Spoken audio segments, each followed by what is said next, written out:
All right, everybody, we are picking up where we left off. I have been reviewing this discussion between Sam Harris and Alex O'Connor on metaethics. The first 40 minutes or so I reviewed with Ask Yourself and Majesty of Reason. You can check that out. A link to that review is in the description, and a link to the original video that I'm reviewing now is in the description. Do go check out those videos. You could watch the original video without my commentary on it. You could watch my previous commentary. This will be the third installment by popular demand, which is a couple people in the community section saying they thought this was worth reviewing. So hey, if you're one of the only two people in there, I might say, what the heck, let's review a 3-hour video and spend 8 hours reviewing it, which is what this is shaping up to be, or maybe more. We'll see. We'll see if what I'm already at 6 or 7. Maybe it'll be 10 or 12 hours of reviewing one video. But there's just so much to review.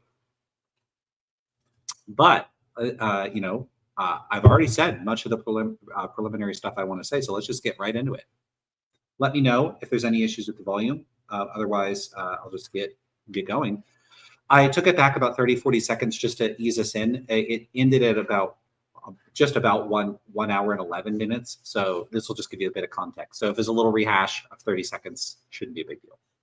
Duty, or an arithmetical duty to get 4, right? And if you don't get 4, you're shirking this responsibility. I mean, you could add that layer of judgmentalism. But that seems to me like kind of what you're doing. If forgive me, but it seems like when someone says, well, I'm saying it's not a problem to strip out that layer of judgmentalism in our talk about right and wrong, good and evil. About well, if somebody says 1 and 1 makes 2, and you said, like, look, 1 and 1 should make 2. And I said, I don't know why you're using the should language. We don't. Does make 2, right?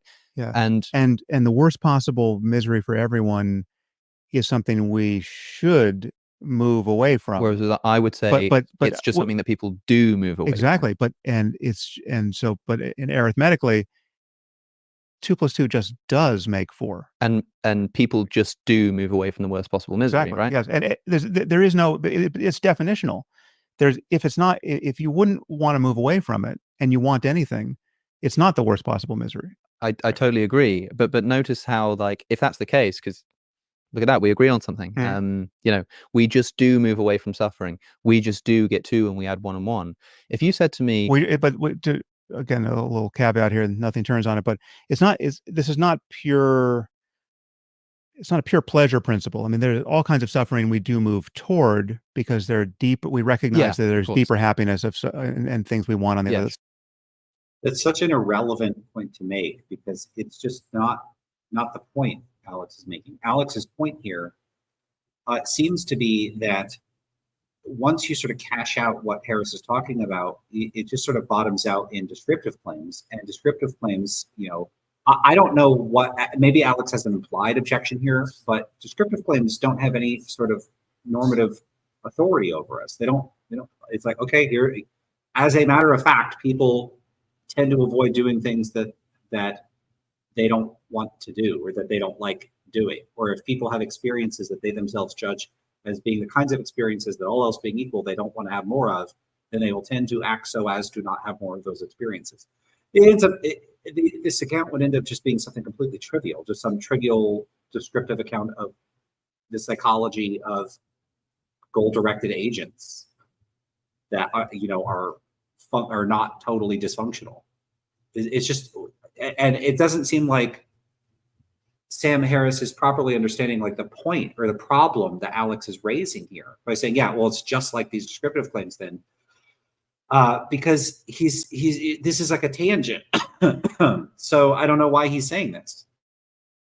Sure. Yeah. So that's why it's helpful to talk about the worst possible misery, right? Even conceivably. Yeah. Sure. So people just do move away from it, and when you add 1 and 1, you just do get 2. Right. If you turn around to me and said, "Well, I'm just going to start talking in this language of should," I'm just going to say, if you add 1 and 1, you should get 2. And what I mean by that is essentially a moral prescription. No.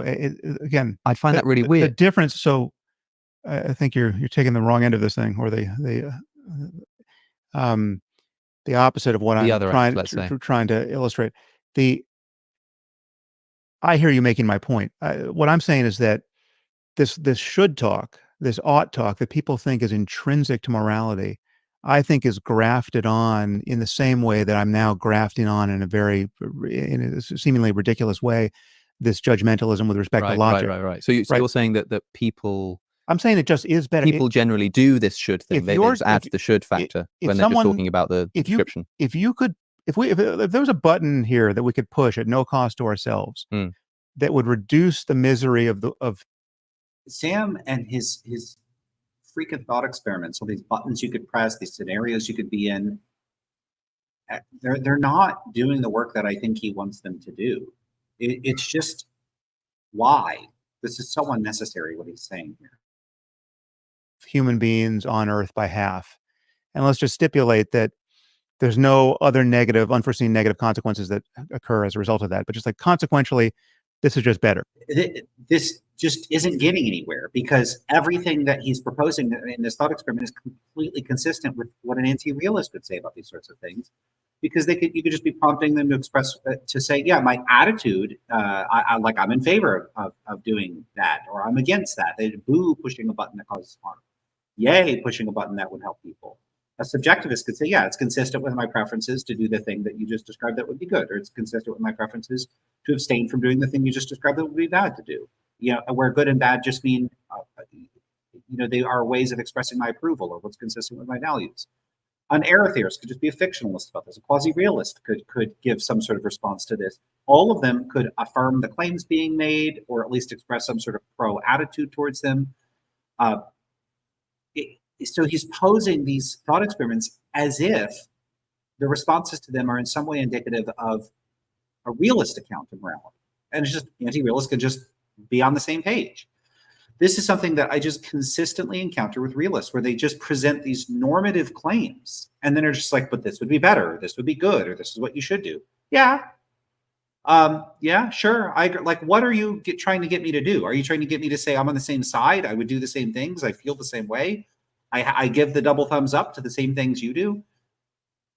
Because it's not what they want. They want me to say, yeah, and also in addition to all that, this would still be true. It'd still be good. It would still be better. It'd still be right. Even if I didn't think that, and even if you didn't think that, and even if nobody thought that. I mean, one, where is that inference coming from? Why infer that? Now, what I hear from a lot of realists is they'll just say, well, it's just obvious. Well, it's not obvious to me. And I don't know what's going on with you that it's so obvious to you, but okay, so it seems obvious to you. Lots of things seem obvious to lots of people. I don't particularly care if all it comes down to is when you look at these scenarios, it seems obvious to you. What am I supposed to do with that?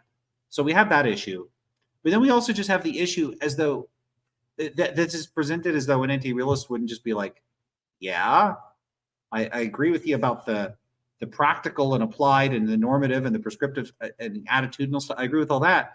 Where are these objective facts coming in? Where are the stance-independent moral facts coming in? Where are those entering into the equation?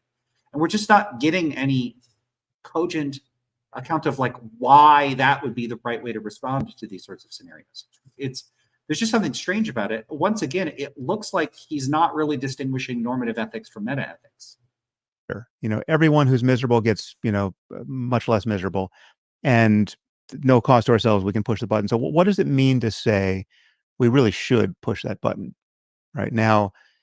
That's one way of talking about it. I would agree. For shorthand, it's fine. I say should all the time, right? But I'm saying it's the world would be objectively better if we put. Right. So where Alex should press him here is he should say, okay, now what does that mean for it to be objectively better? Explain what you mean by that.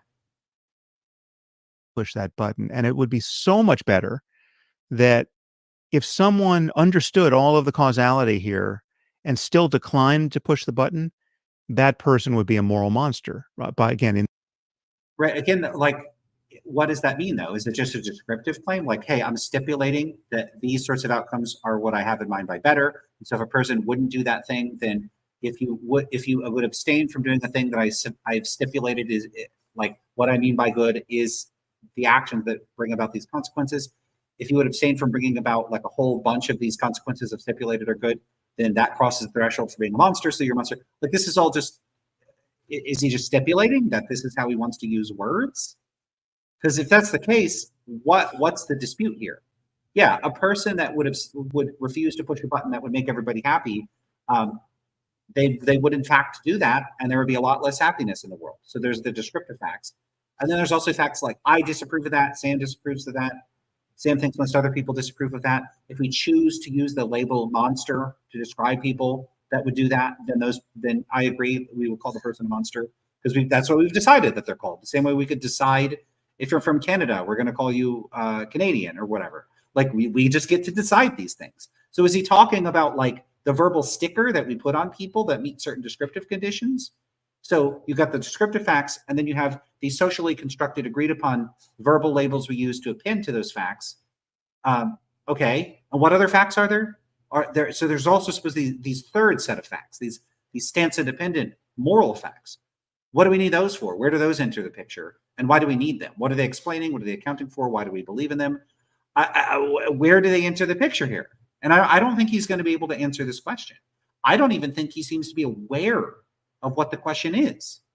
In this area of talk where we talk about right and wrong, good and evil, and morality and should, right? Like, there'd be something wrong with that person, because just imagine what. Yeah, so like, what does it mean? There's something wrong with them. What does that mean? Is it a descriptive claim, or is he saying he doesn't like the person?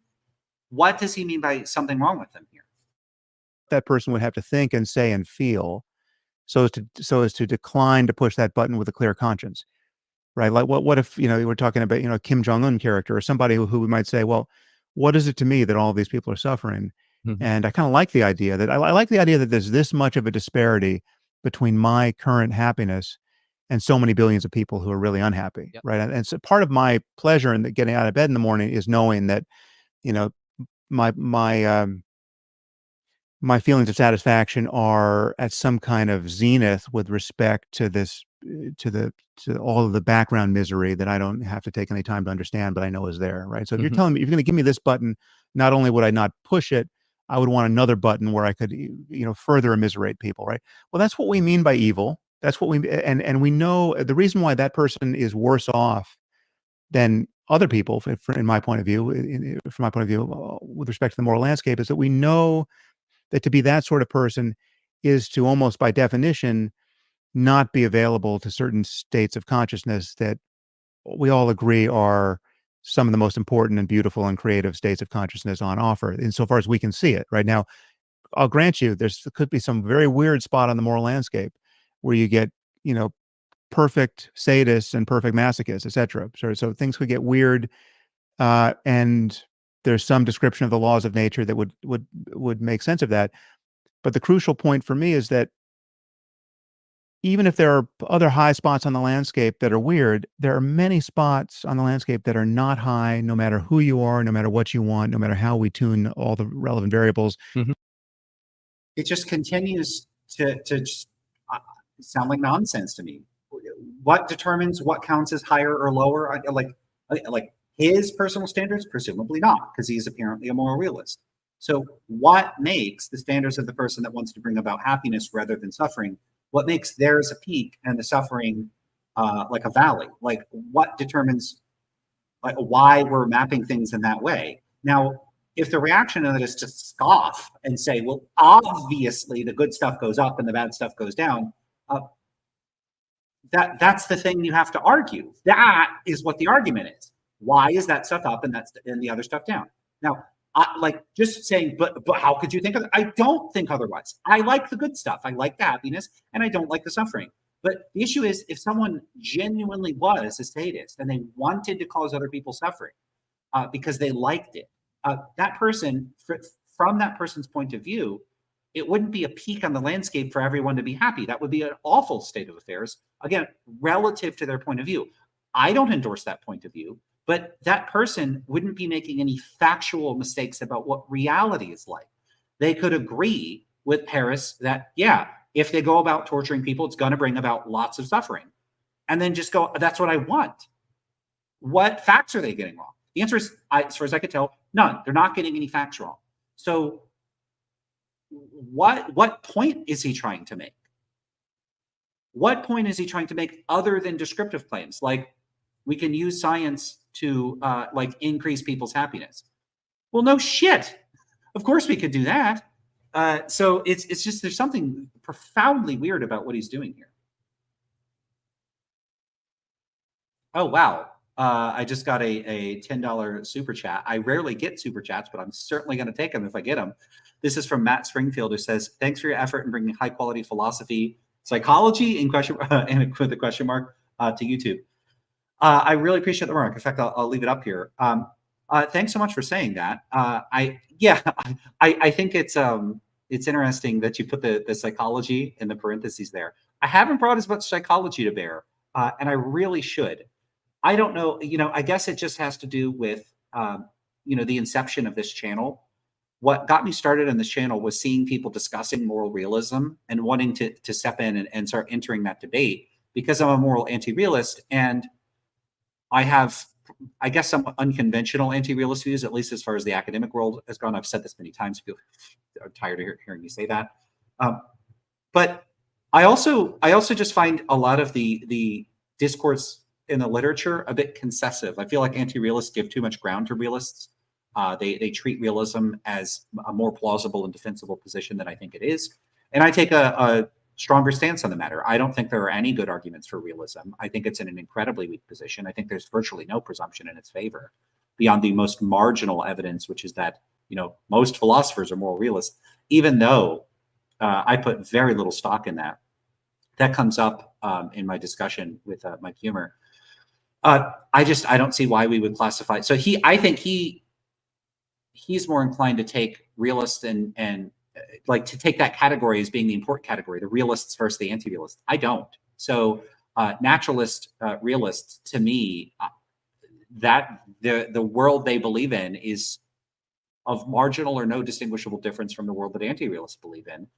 But the world the non-nationalist believes in is radically different from both. So so they share the same semantics as non-naturalist realists, like so do error theorists. Like it doesn't seem like naturalist realism and error theory aren't even that far apart in some respects. In some respects, I'm not saying in every respect. So I think that categorization scheme is a little weird. It gives a skewed perspective. If you look at the Phil paper survey, it's 26.6% are non-naturalist realists, 26.1% are anti-realists. So there's a 0.5% more non-naturalist realists than there are anti-realists. That's not a very impressive difference.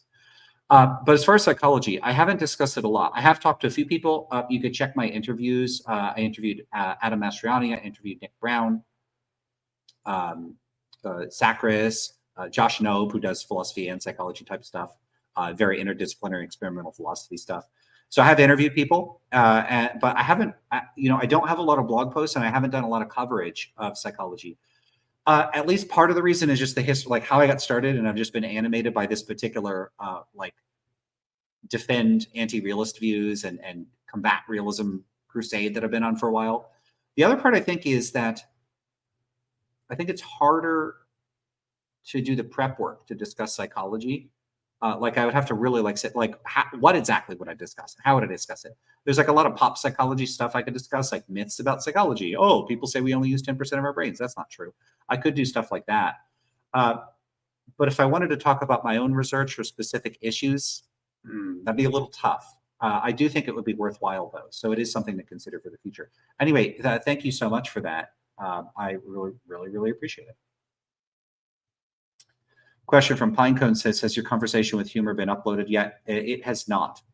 So you'll have to check with a Curiosity Guy for when that's going to appear. He's working on it. I think he might have had to do some editing.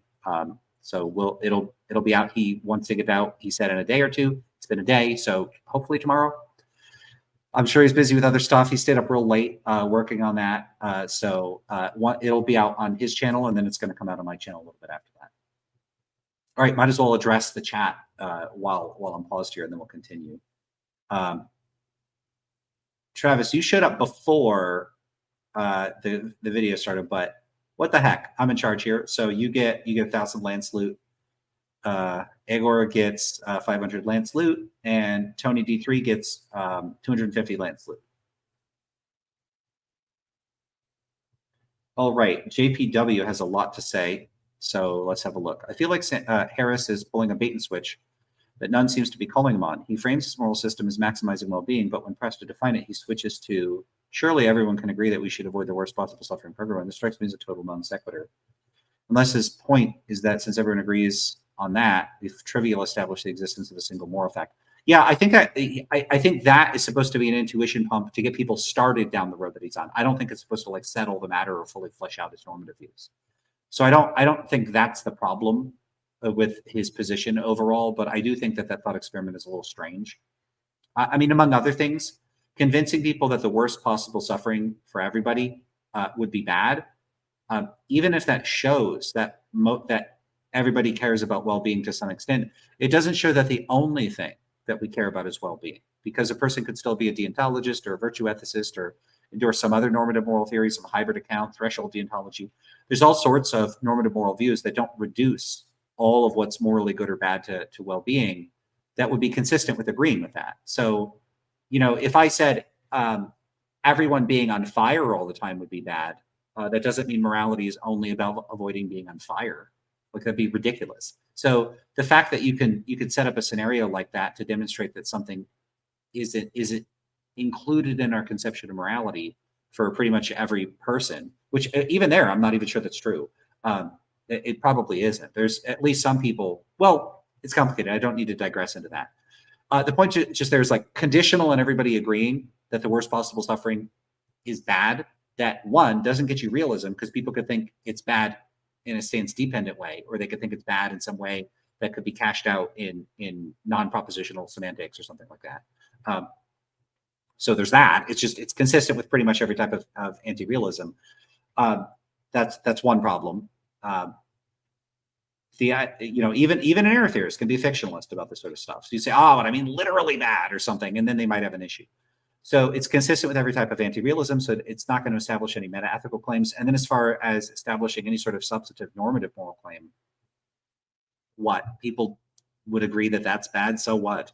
Like, that doesn't really demonstrate any, it doesn't go very far in demonstrating his views are correct or plausible or consistent with other people's intuitions or judgments or beliefs or whatever, to say the least. Yeah, and I see you added here, and therefore moral realism is true. Yeah, it does. I don't think it gets him anywhere close to making a case for moral realism.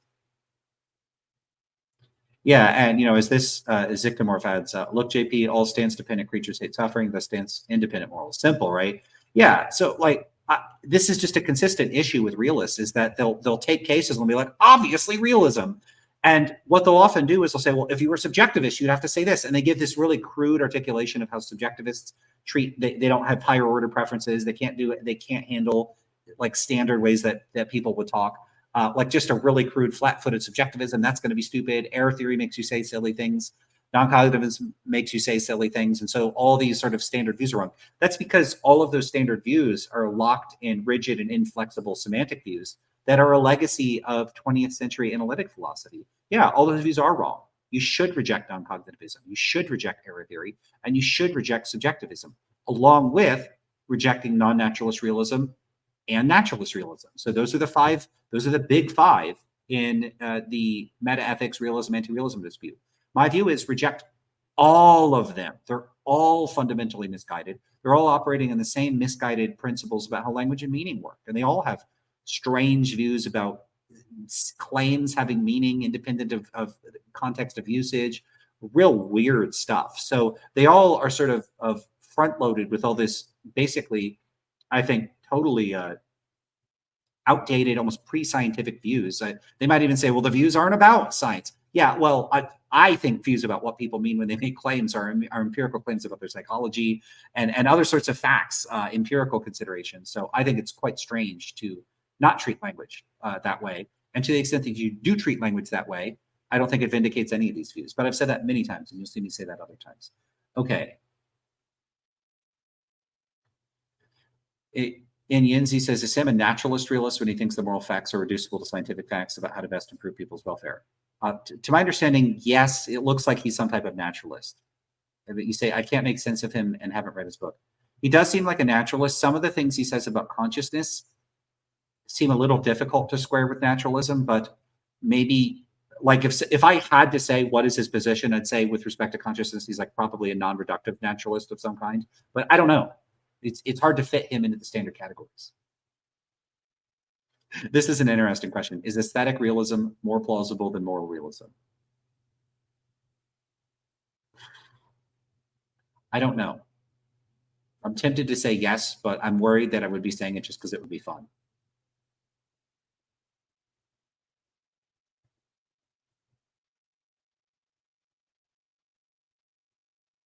Anne says, hi, Lance. Hey, how's it going? Tony D3 says, can't wait for the day I get to cash out my Lance loot. Yeah, we'll come up with something. Are you keeping track? Because I'm not keeping track. Like, it's not like I have a spreadsheet where I'm keeping track of this. Okay, so I think that's it for this stuff. So let's keep going. They just suck, right? There's just they're low spots. And again, these are objective claims about conscious minds now and in the future, however they're constituted. Yeah. Right. I really want to dig into this my pleasure, good for me versus other people's pleasure or well-being being something that's morally that ought be morally preferred. Just before moving on to that, I want to say that it sounds to me, just to wrap this section up, because it's weird. I think we almost agree in that. Me being an emotivist and just thinking that all there essentially is people's preferences and people acting in accordance with them. It almost sounds like you agree with me, and this whole thing about tacking on the should. Well, but correct me if I'm wrong. Should is shorthand for a lot that we know about human minds and human societies that deeply matters to us, right? It's shorthand for descriptive facts about what we care about. So, is he an anti-realist?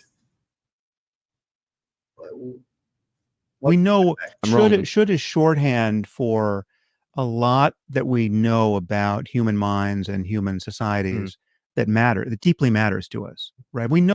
Okay, there's a difference between matters and matters to us. So I'm totally fine with saying there's all kinds of facts about what matter to us. And guess what? Those facts are stance independently true. It's stance independently true that my family matters to me because it's a psychological fact about me. They do matter to me. That's true. The fact that that is true about me, that fact itself isn't made true by my attitudes or preferences. It is true that my attitudes or preferences make it the case that I care about my family. But like, if I then say something like I care about my family, the fact that I care about my family, that stands independently true. So, it matters what he says here. I want to hear that one more time.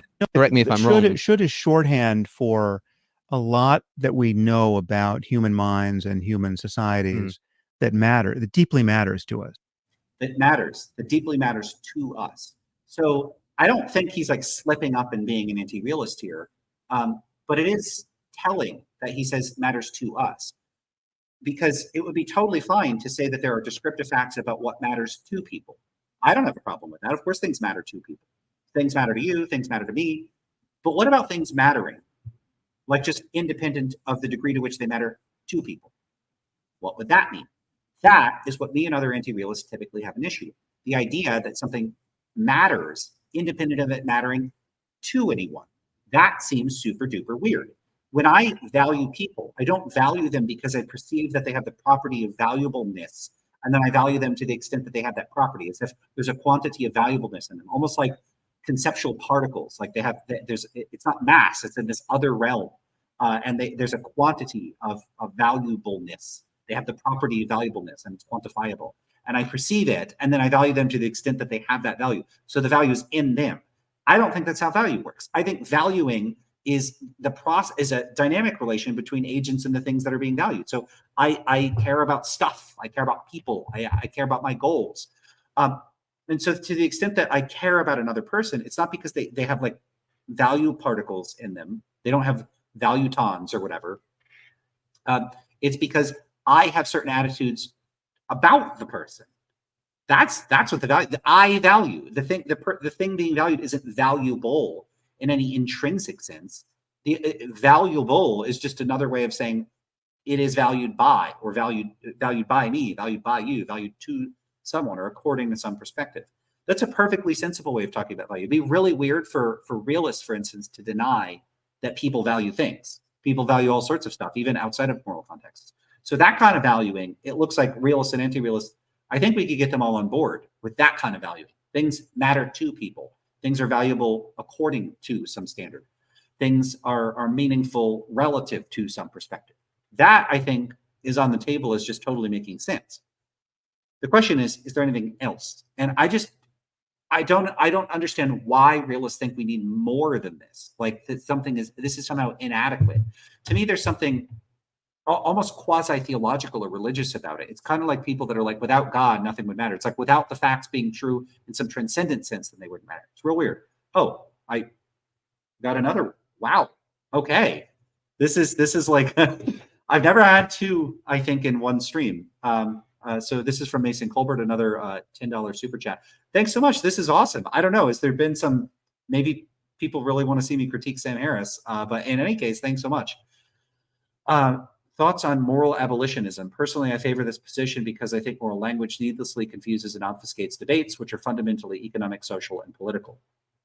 So this is a proposal. I don't know if like a bunch of error theorists got together with, I'll leave this up here, with like, cigars and liquor in a basement. They're like, what do we do now that we know morality is not a thing? But the issue here is, okay, so let's say that we're going to reject that there are stance-independent moral truths. You kind of have this question of like, what do you do next? And one of the things you could do, and I don't even think this would be confined to error theorists. Someone could take some revisionary approach and think that there would be practical benefits to purging moral discourse, moral thought, moral terminology, that sort of thing. This is available to pretty much anybody as an option. So the idea here would be like, let's get rid of thinking, speaking, talking, and acting in distinctively moral terms, and like see what follows from that. Do I think that would be a good thing? It's a tough call. My guess, like if someone, because like here I'm speculating on a broad sociological change that would be the result of some unspecified means of just sort of expunging a certain type of discourse from everyday discourse. Would there be benefits to that overall? Like, would the benefits outweigh the consequences? My guess would be yes. I think it would probably be better for people. I worry that part of the reason moral discourse arose is because it serves specific sorts of rhetorical and argumentative functions in public discourse, and that those would simply reemerge under a different set of terminology, and you would be back to square one. You'd have the same problems. So you wouldn't have morality. You'd have some analog terms that were serving the same function. You have schmorality, but maybe not. Maybe whatever reemerged, even if it did continue the legacy of some of the harmful consequences of morality as a type of discourse and way of thinking, maybe it could purge some of the vestiges of monotheistic ways of thinking, of this like dichotomous views of good and evil, that sort of thing. So I think if we could throw off those sorts of shackles, then we could drop a lot of the sort of Christian and theological and monotheistic roots that influence especially Western thinking, but probably thinking in quite a few other domains. So yeah, I suspect abolitionism would probably be good, but it's an incredibly speculative position. And probably my main concern with it is that abolitionism, like one of the merits of this as a philosophical position, is that it's intended to be an applied practical position. It's not just theoretical. It's not saying what is the case. It's saying, hey, here's something we could do. So on the one hand, that's good. On the other hand, the thing that they're proposing that we do is like massive global social engineering. Good luck with that. I don't know how to do that. So on the one hand, it's like, hey, let's do something applied. But then the thing that's proposed it would be incredibly difficult to actually carry out. Wouldn't it be cool if we had teleporters? So we could set them up all over like the moons of Jupiter, and you could teleport to Europa and go ice skating. That's always something I wanted to do. Good luck with that. Like, we're not anywhere close to that. Now, what's easier, abolitionism or ice skating on Europa? Probably the abolitionism is easier than that, but I don't know how much easier. I mean, people are pretty intransigent. So teleporting, okay, maybe that's harder. But ice skating on Europa, like, we could do that right now. Like, we know how to do that. You get a rocket, you get some people, you get some ice skates, and you get a spacesuit, and boom, there you go. That'd be a long trip. I don't know how long that would be, but it would actually probably be very difficult to do that. Who am I kidding? But just my point here is radical social engineering is difficult to achieve. That's it. All right. So again, thanks so much for the super chat. I also, is that a picture of Jupiter? Did I mention, was I like primed by that to mention Jupiter's moons? That would be pretty funny. And Yancy says, it's like when I do agate hunting, the rocks have no intrinsic value. I just value them and act in a way where they matter to me and seek them out. If I was confused, I might think my value of them was out there in the rocks. I think more realists make a mistake like this, thinking the right and wrong isn't their own values, but is in the world. Yeah, I do think that this might be something that's going on, a kind of projective, almost like a philosophical or intellectual hallucination. It's like I have my feelings, my attitudes, like the feeling of like someone doing something horrific. It feels so wrong, but like that's just me. I feel that way. I don't project it onto the world and think it's like it's truly wrong. It's really wrong out there. So this I wrote an old blog post about old. This was a couple years since that old, where I just said maybe realists are just bad at phenomenology. Like I don't want to be too glib about it, but like it just seems like they put so much stock in the inferences they make based on these like it seems true. Something's real strange about that. So I'm not inclined to think that my reactions to the trolley problem or Gettier cases or anything is like an indication of what's true in some deep sense. They might tell me something about how would I think it would be weird to use a word a certain way? Would I feel uncomfortable or unwilling to perform certain actions? Sure. But that like, okay, so in the footbridge scenario, would I push the person off the footbridge? No, I don't think so. Now, I used to say I was a utilitarian. And so maybe that's the utility maximizing thing. If you put me in some scenario and say, yeah, maybe it's the morally right thing to do. But do I actually think I'd push people off footbridges? No. I don't think I could. I don't think I would. I think it would just be, I'd be like, oh, I'm not doing that. Again, like even if I thought morally that I should, given my, supposed commitments to utilitarianism, I still don't think I would do it. Okay, does that tell me some deep truth about the world? It tells me something about myself. Tells me that I'm real reluctant to just to kill people without a good reason to do to harm innocent people in an unprovoked way. Like I'm real reluctant to do that. So it tells me something about my psychology, maybe. And to the extent that psychologists like Josh Green use it in that way, great. I'm all for that. That's the stuff. I like that stuff. But to extrapolate from that without a whole bunch of very careful steps taken between there and making some substantive normative moral claim, I'm not cool with that. And it's just generally the same with consciousness and free will. People with the qualia and the like scoffing at illusionism and calling them names. Nothing could be more obvious. It's so obvious. It's so obvious. What? Okay, so their approach to philosophy is going around just, hey, there's a bunch of stuff that's obvious. I'm right about that. And now the rest of philosophy is figuring out how I can prove that I was right all along. What the hell? So you don't overturn anything? You just happen to always be right about all this stuff? Good luck with that. I mean, how has that worked out historically? It's worked out like shit. It's never gone well for people that are that dogmatic about that. But the rationalist approaches to philosophy, I think, are just highly disposed towards this dogmatic, I just know it, foot stomping approach to things. This is what Morean shifts are. It's just I just know it, and it to me a lot of it looks like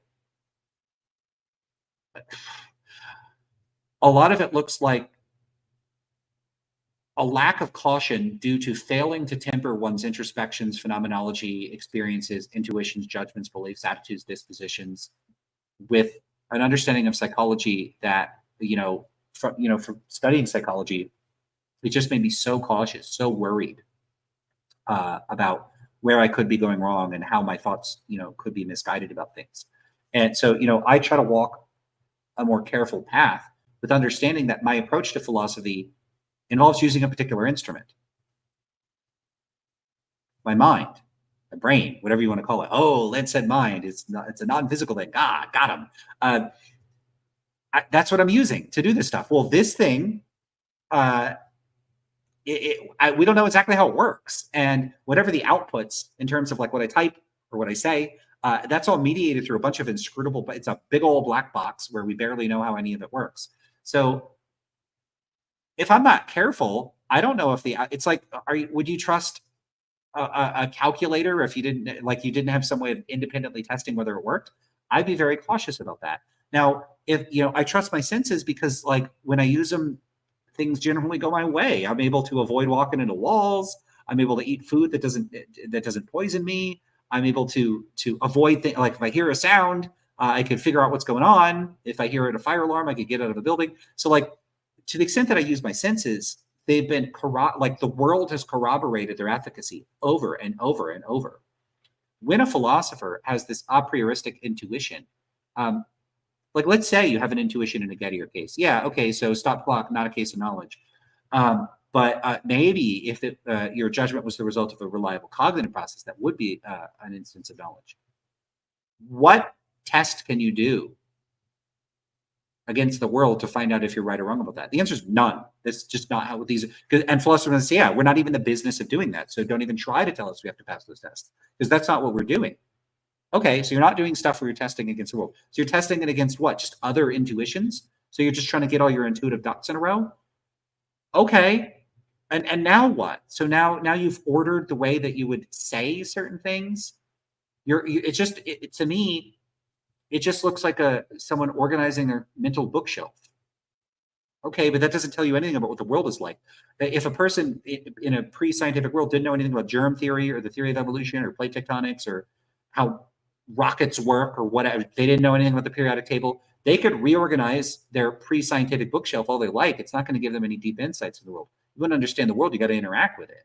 And if you want to understand morality, it can be helpful to think about your reaction to the trolley problem because that tells you something about yourself. Yeah, I'm not the kind of person that's going to shove a person off a bridge if it would stop a train for 5 people. I don't like causing harm for low, like under circumstances like that. Maybe I would if it was higher stakes. Maybe I would under different circumstances, but maybe not in that case. So you learn something about yourself. That's cool. That's a little bit of introspective psychology. But if philosophers were modest about this stuff and took themselves to be doing a kind of speculative or very low sample size psychology, and to interpret it with the appropriate degree of caution one should interpret that kind of data with, that'd be great. I'm on board with that. I do that all the time. It's not like I put no stock in my judgments about these things, but that stock isn't it's not a lot of stock because I don't take my judgments about these cases to be me employing a special non-perceptual faculty that's quasi-perceptual in this function where I'm perceiving truths. This is quite literally how many philosophers describe their philosophical powers. They have special faculties, and those faculties have some sort of truth detection capacity. Okay, why should I believe they have that power? I don't think I have that power. Why do they think they have that power? What is that based on? And a lot of it is just this whole, it tries to pull itself up by its own epistemic bootstraps, and I don't buy any of it. I don't buy any of it. Okay.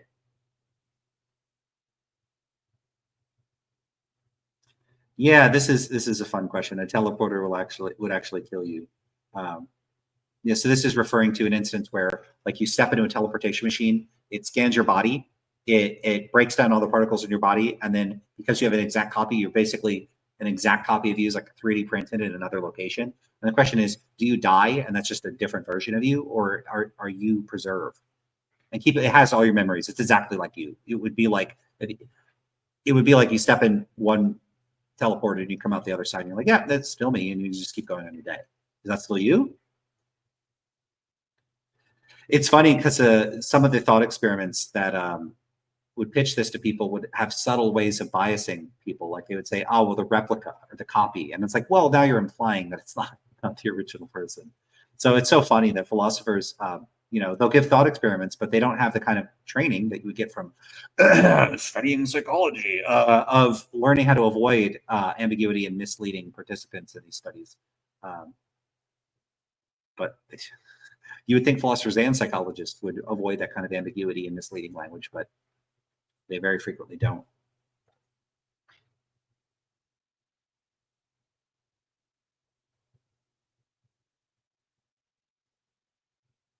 All right, still looking. Tony D3 says, I like the Mauryan shift being likened to a child stomping his feet, or a person pounding the table. It just is. It just is. I mean, that's the idea that could be treated as a serious argument is just baffling to me.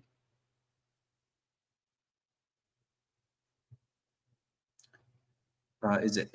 I'm so sorry, I forgot how to say. Is it Git or Jit? I don't know how to say. Git Stanfield says the confidence in philosophical paradigms can be telling, even in ontology and the infinite regress, for instance, and how it's impossible. It just doesn't follow. Yeah, I have the same reaction to that. Yeah, it's people will give you these scenarios and they're like, the solution is odd. The answer is okay. So you know enough about infinities that you can make judgments about such cosmic scale issues from your people's whatever kind of understanding they have of mathematics or whatever. Yeah, I don't buy it. Wow, so many comments. It's going to be hard to get through this. This is really going to be like a 12-hour review of this Harris video because it's just going to sit here while I talk to people. Zachman says, with regards to my question on aesthetic realism being more plausible than moral realism, is it not the case that aesthetic realism requires less ontological commitments? Why would it require less ontological commitments? No, the main thing for me is just whether, like I hold a view similar to Stephen Stitch. I don't think there's like a moral domain. I think the idea of morality is a historically contingent, culturally constructed pseudo-domain. I don't think there's anything that delineates moral norms from non-moral norms. The only reason I was pausing is I was like, well, is there anything that delineates the aesthetic domain from non-aesthetic domain? I suspect the answer is going to be no as well. And so then maybe they're on fairly equal footing. But maybe there's a stronger case to be made there. And if that's the case, then maybe that would be relevant somehow. But I'm not sure in either case that it would be, because I don't know that domain delineation is really all that relevant, because we could always just give like a set of norms, like just define a set. I'd just say, here's the things that are in the set. How plausible is that? Is it that the things in that set, some arbitrary threshold could plausibly be stance independent or stance independently true? I don't know. There'd be some way you could do it. And so I don't really know that any of those considerations are relevant. And then I'm just left shrugging and going, I don't know. I don't know whether aesthetic realism is more plausible than moral realism. Indians, yes. Lance, are you a scientific realist? No, I'm not.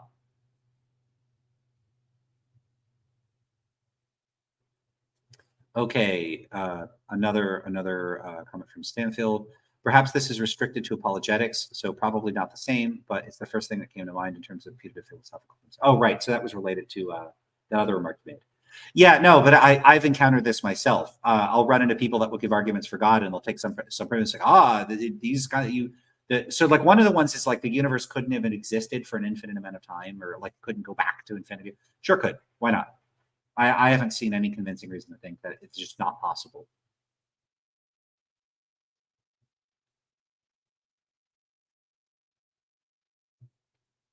Analytic philosophy. Why are you, you have the name analytic philosophy? How did you get that? Can you review the whole video, even if you have to do like 6 parts? If people want me to, then I will. This seems to be working. Ms. Java Wolf says, in theory, you can, quote, test rationalist thought by trying to derive a contradiction, but in reality, it seems easy to have a wrong but non-contradictory position. Yeah, I mean, it's not always the case that people are mistaken for there being a contradiction. People could be just mistaken for a bunch of other things. All right, caught up again. Let's keep going. Right. We know quite a bit about the difference between the best possible lives and the best possible relationships and the worst possible. Right. And so, and insofar, the shorthand is, if you could push that button, you really should do it. Right. In fact, you should be willing to pay a fair amount of money to do it. Right. Like, you should be able to, you should be willing to make some sacrifice personally to do it. And if I'm talking to someone who says, well, I don't see any of that, right? I don't see why I should even just lift a finger to do that, right? There may not be, I think there probably are ways to argue that person, closer toward pushing the button if they're, neurologically intact. Sure. Right? Yeah, You could say, oh. So is he saying, when the person says, I don't see any reason why I should push the button, what is this an objection to? Because if you ask me like, hey, there's a button you could press that would do all this good stuff, like, do you think you should push it? I would just want clarification about what you're asking me. Like, are you asking me, were you given the opportunity to push the button? Would you be in favor of pushing the button? Would you approve of pushing the button? Would you want to push the button? Let's say yes, yes, yes, yes to all those questions. Would it be like, you could even ask this to a non-cognitivist. Hey, pushing the button would make everybody happy. Yay? Yay. Button push, yay. Like is that what he's asking? Because if that's what he's asking, then a person just could say, yeah, you should push the button, or have some way of communicating that they're in favor of pushing the button. But what the heck does that have to do with realism?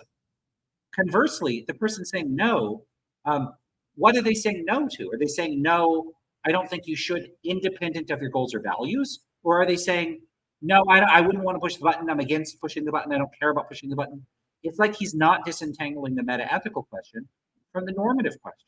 It looks like he's not doing that. Like as if anybody that denies that it's stance independently good, that you stance independently should push the button, that person like doesn't want to push the button. Why are these mixed up with one another? And why is he not very carefully, explicitly, like, taking that knot and unwinding it and pulling it apart and being clear about what it is that this hypothetical person is objecting to?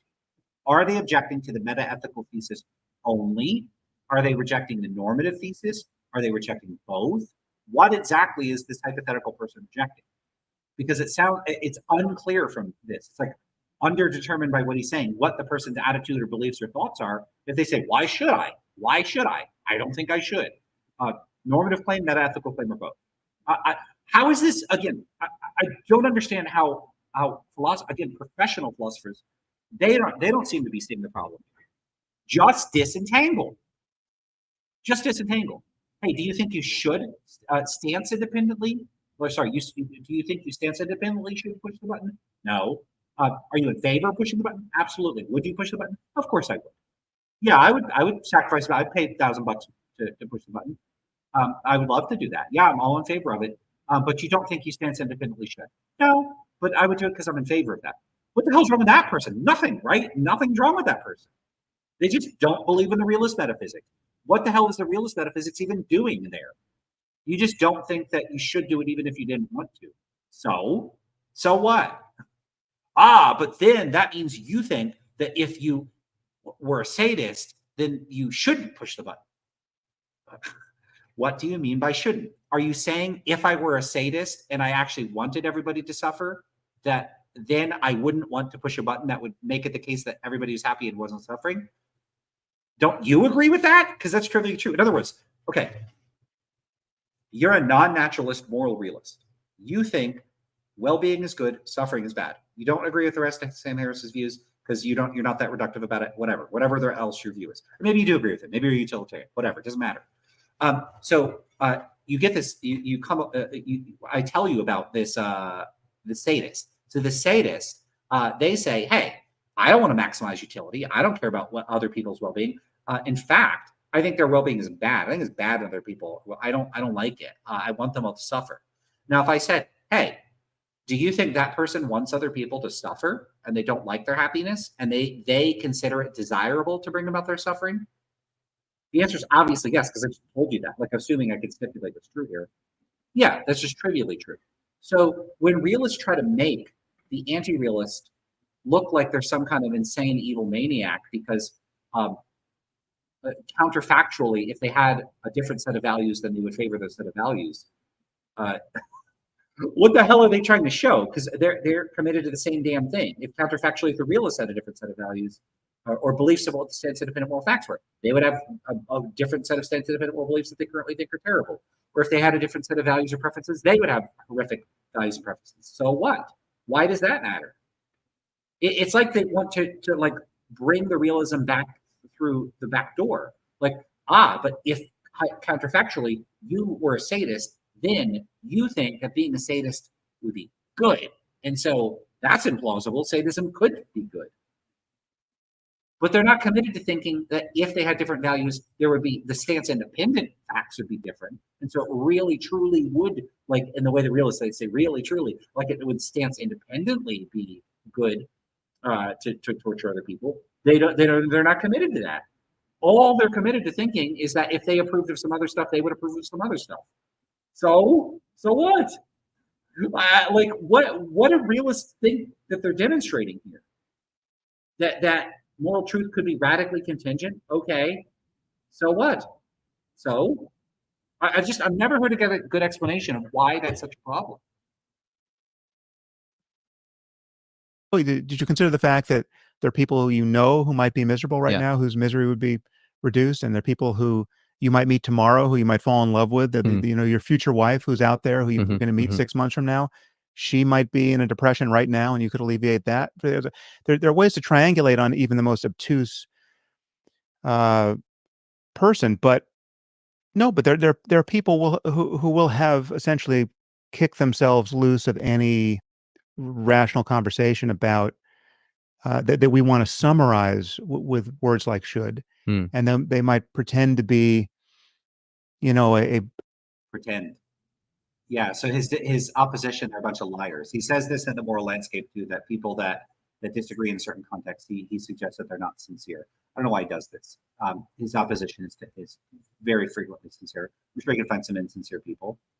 Okay, but I wouldn't characterize like contrary meta-ethical positions as stemming from an insincere perspective. So I don't know what he's doing there either. It seems pretty objectionable to imply, especially without evidence, that your opposition are insincere. to be living in some kind of moral solitude and not Mhm. see why anything gets better if things get better outside their own consciousness. But it's pretty easy to see that they do, even by their own lights. I mean, this is where even like Kantian analysis seems to track the same terrain, where it's like, Kant acknowledged that. Note that he's not saying anything. He's not presenting any arguments, any reasons. None of the work he's doing is building a case towards moral realism being true. So what is he doing here? Even a thief couldn't want thievery to be a categorical imperative, because then everyone would be stealing from him, and there'd be no advantage to being a thief. I mean, so Yeah, but like, so what? The way he's framing it. So hey, if everybody did stuff you didn't want them to do, then they would be doing stuff you didn't want them to do. I agree. What's that got to do with realism? Yeah, the answer is nothing. It has nothing to do with realism. So there's no reason, like, if I were to go out and go, should I steal?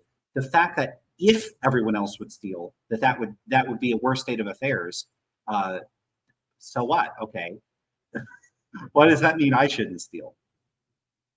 there's the things universalize, whether you're thinking in those terms or not. Yeah, but it all seems to sort of translate into terms of preference here. But see, Exactly. you're using It translates into preference. the word preference as though it really took the air out of the balloon. Well, if it took the air out of the balloon, I guess we'll see what he says. But if these are all matters of preference, then what do we need realism for? What does it mean to say that you have a preference for not spending every conscious moment, you and everyone you love, and everyone who you might come to love, spending every conscious moment now and through any possible? Is he going to bring back the worst possible suffering again? Why is he so obsessed with this case? It's like he's infatuated with his own thought experiment. It's just not even a good one in the first place. Future, the longest possible future, perhaps a future that we could engineer to be much far longer than is naturally possible now. Oh, it's going to flip it around, I guess. Not suffering the worst possible misery. I think it literally just means that I would be happier in the knowledge that that wasn't happening. Well, it's not happier in the knowledge. It's it is in the knowledge when you're talking about other people. But even technically for me, like if I can't suffer without knowing I suffer. But okay, I said that as a technicality, because if all of my friends were being tortured, but I was just being lied to about it, I just didn't know, then of course I'm not going to be. Yeah, Alex is giving too convoluted of a response. I think my reaction would be, yeah, preferences handle that just fine. I would prefer that to be like some state of affairs like that you describe. I prefer that to be the case. Yep. So if we can address everything about what we want out of reality by just appealing to our preferences, then we could navigate the intersubjective moral landscape and never have to posit that there stands independent moral facts. We don't need moral realism to do this. That I think that would be a perfectly fine response.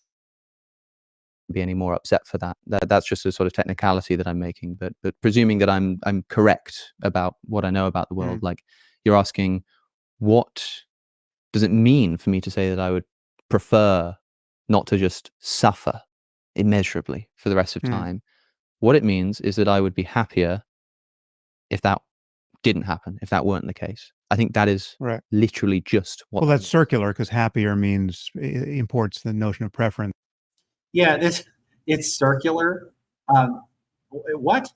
Look, if someone just says, "Look, I think it would be better," what I mean by that is I would prefer it.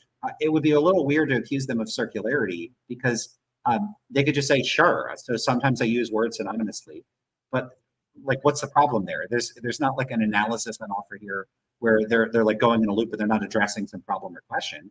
Just saying, "Yeah, I have preferences and I act on my preferences," and that's all I need. I don't need your realist facts. On your account too. Perhaps. But I this is, suppose for me, this isn't a problem. Why does he say definitions perhaps? There's no concession to make here. He didn't make any mistakes. Alex didn't make any, there's no problems here for what he said. circular to a degree. It's a brute fact about conscious systems. Again, you could do something like, you could say, 2 + 2 makes 4 just because you could put that in preferential terms as well. You could say, well, that's just the way it seems to me, right? It's like What? You could put that in preferential terms. That's just the way it seems. How things seem isn't an expression of a preference. If it seems to me there's a tree, that's not a preference. What is he talking about? Oh, I gotta take a break from that. That, I think that there's a couple neurons over here that are like, ah.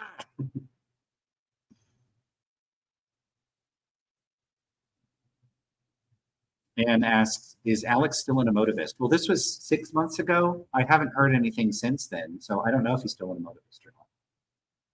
I hope Alex can see my videos and move towards my position, anti-realist quietism.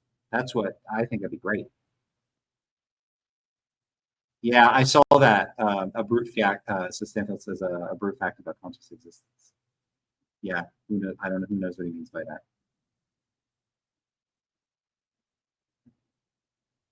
That's the way. I can't see it any other way. Hmm. You, as a logician, you could simply say, you could subjectivize everything. You could say, it's just the way it seems to me. And what? Oh, okay. So that's where he's. Now I see where he's getting subjective. Okay, so take a look at this. You, as a logician, you could simply say preferential terms as well. You could say, well, that's just the way it seems to me. Okay, so you see how preferential terms, that's just the way it seems. I think he's using subjective because he uses the weird Searle terminology. Here you might say he's using it in the ontologically subjective sense or something. He's using subjective in the sense that a lot of people outside of metaethics use the term in other contexts, where they mean subjective, meaning held from a certain point of view. So subjectively, it seems to me that there's like a wall there, that my cup is here, that my phone is on the counter here, that I'm looking at, the webcam is here. It's subjectively, those things seem to be the case. That use of subjective is like, is basically, it's referencing like a point of view, a perspective from which things are judged or evaluated. That's actually a different sense of, and I don't even know if that maps onto ontological subjectivity. This might even just be a different use. But subjective in the metaethically relevant sense, that's not what subjective means. Subjective in the metaethically relevant sense has to do with what serves as a truth maker for certain sorts of propositional claims. Specifically, it means that a particular type of propositional claim is subjective when it is made true by one's attitudes or preferences. So the statement, I like pistachio ice cream, whether or not that statement is true depends on whether or not I in fact like pistachio ice cream. So it's made true by my preferences. I do like pistachio ice cream, so it is true that I like pistachio ice cream. That fact is made true by my preferences. So if I made an assertion like I like pistachio ice cream, the fact that I like it is what makes that statement true. But it could also be a stance-independent fact about my psychology that I have this favorable attitude towards pistachio ice cream. So Lance likes pistachio ice cream. There's a sense in which the fact that I like it is made true by my preferences, but it also you could also basically step outside the preferences and say that facts about my psychology, facts about what my preferences are, there are stance-independent facts about what the preferences are. So the fact that I have a preference for pistachio ice cream, that's stance-independently true. But you see the difference there. So there can be stance-independent facts about what the facts of our stance-dependent attitudes and preferences are. So sometimes people mix those up. I don't think he's doing that. I think he's just using this idiosyncratic.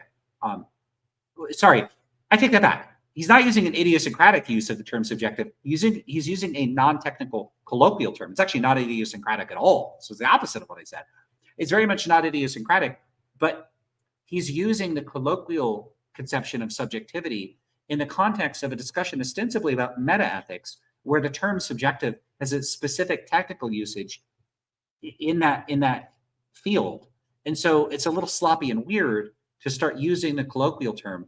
But he's also using the colloquial term not just in the context of, broadly speaking, a discussion about metaethics, but where, to me at least, it looks like the context of what Alex is saying is Alex is there's an implied undertone in what he's saying of using subjective in the metaethical sense, not in the colloquial sense. And then Harris seems to be interpreting subjective in the colloquial sense.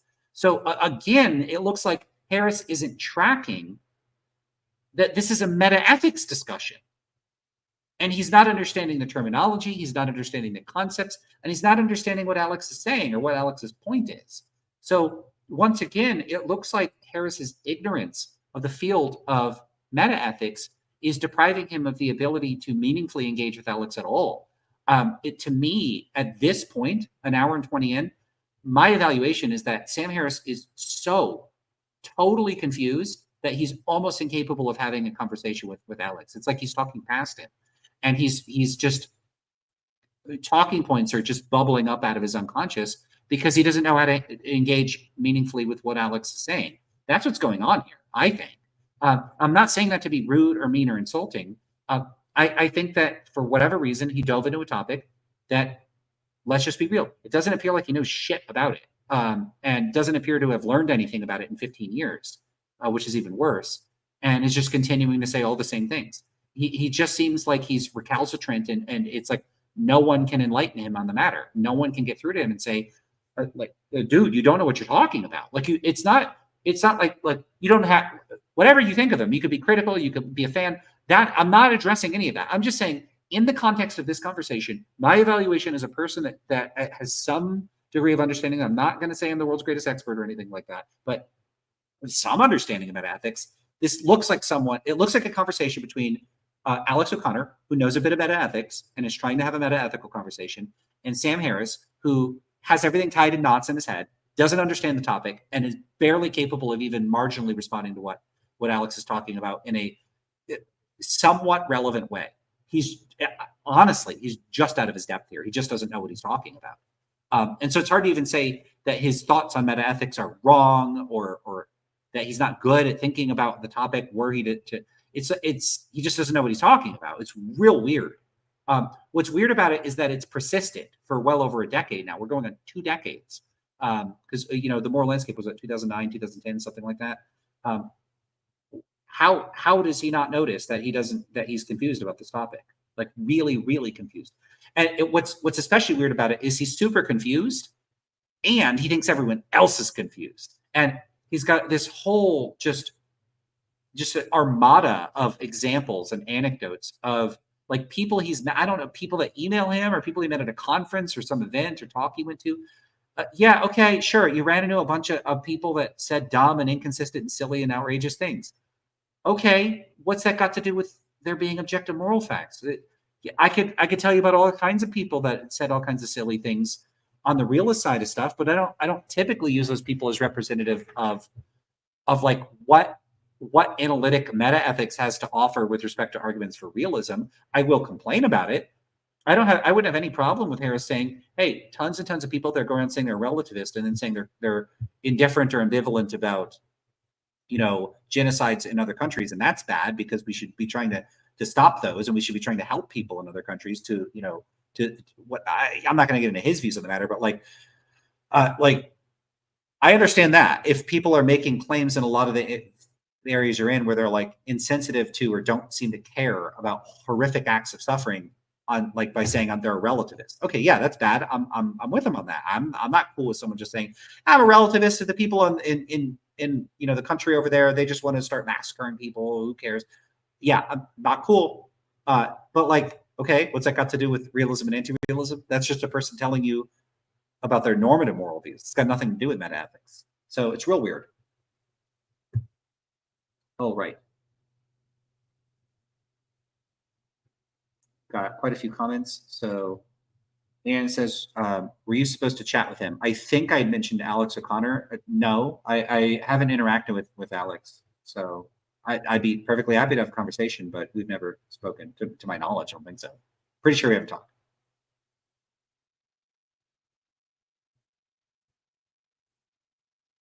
This is a good question. Matt Springfield says, do you think Alex's gentle response is a reflection of his philosophy or his position as a podcast host? I don't know that much about his philosophy. I think it's, from the looks of it, I think Alex is pretty aware of what he's doing. I don't think he needs or wants, when he has these conversations, to have like a knockdown, drag out fight where I don't think he wants to humiliate his guests. I don't think he wants to push back so hard that they're uncomfortable. I think he's very good at raising concerns, but in a way, it's not like Alex's form of combat is not to come at you with a spear and get you and say, I've penetrated your armor and I've landed a hit. It's more like he lays out a carefully laid set of booby traps, and then he invites you to come walk towards him. And I thought William Lane Craig did that when he talked to him. I think he's very good at this. I don't know that that's intentional. If it is, then he's very good at it. But I don't think it's like that. I think he wants to just politely raise concerns. I think that's all he's doing here. And I think he's good at navigating the social situation well enough to know that, like, you could push a bit and then dial it back, push a bit, dial it back, without going too hard on people. I think I do too much of that myself. I like seeing all varieties. I like when people push people hard on these matters. I would love to see someone do that with Sam Harris, but I'm not sure he would continue the conversation. He might, I don't know. I haven't seen him walk out of a conversation before. Maybe he could handle it. But pretty much every conversation I've ever seen with Sam Harris, everybody seemed pretty chill. Maybe I haven't seen all the conversations. I don't, if other people know about conversations he's had, if any of them have gotten heated. There's probably been heated ones in contexts where, yeah, I mean, there's been a couple where he's been a guest on a show and someone gave him a hard time. Yeah, I don't know. I'd have to review those. It's been a long time. It's not like I watch all his videos and keep track of them all.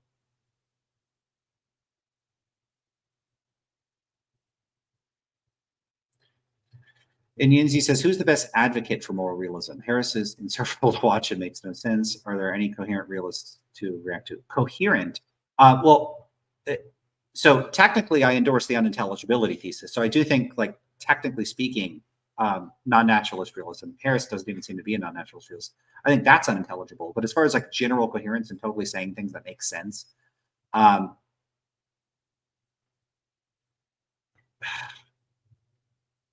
don't know. It depends whether you're asking about naturalist realism or non-naturalist realism. I can tell you who the most prominent people are with respect to defending non-naturalist realism. That would be Mike Humer, Terence Cuneo, David Enoch, Russ Shafer-Landau. They study the topic. They know what they're talking about. They write. It's clearly, as far as I could tell. So, I mean, if you want something that's going to be of significantly higher quality than the moral landscape, any books by them are going to fit the bill. And that's in spite of the fact that I'd be extremely critical of pretty much everything that they've written. It's still going to be better than the moral landscape. So this is stuff that, like, I would spend all day telling you why I think everything about it is wrong and it's got all these problems. Still better than the moral landscape because every one of those authors has a damn good understanding of the sort of the taxonomy of the field, like the terms, how things are categorized, all that. They're going to have no problem with that. So, but Harris clearly, like, they're not going to have a problem distinguishing normative ethics from metaethics. Like, maybe they'd be subject to a certain degree of normative entanglement in a certain range of circumstances, but nothing like this. Like, they're not super confused like Harris. So pretty much any of them. As far as naturalist realists, I can't think of any off the top of my head. Like, so much of my focus has been on non-naturalist realists. But yeah, again, the ones I mentioned, those are some big names, and there's a few other people. There's a book out, I think it's called Is Morality Real? I read it, I can't remember the title, with Spencer Case and Matt Lutz. You can check that out. Spencer Case is a moral realist. Matt Lutz is, I think, an or some kind of anti-realist. Oh, I read the book. I can't remember already.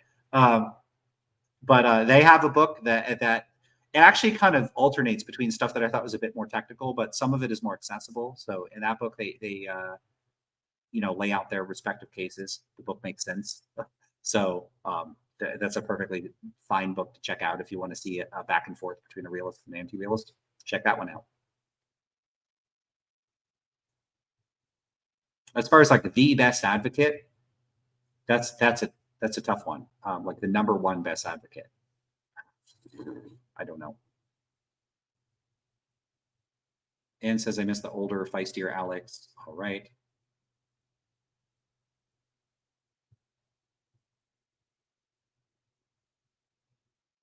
Don Marks, are you proposing Singer as the best proponent of realism? I don't think so.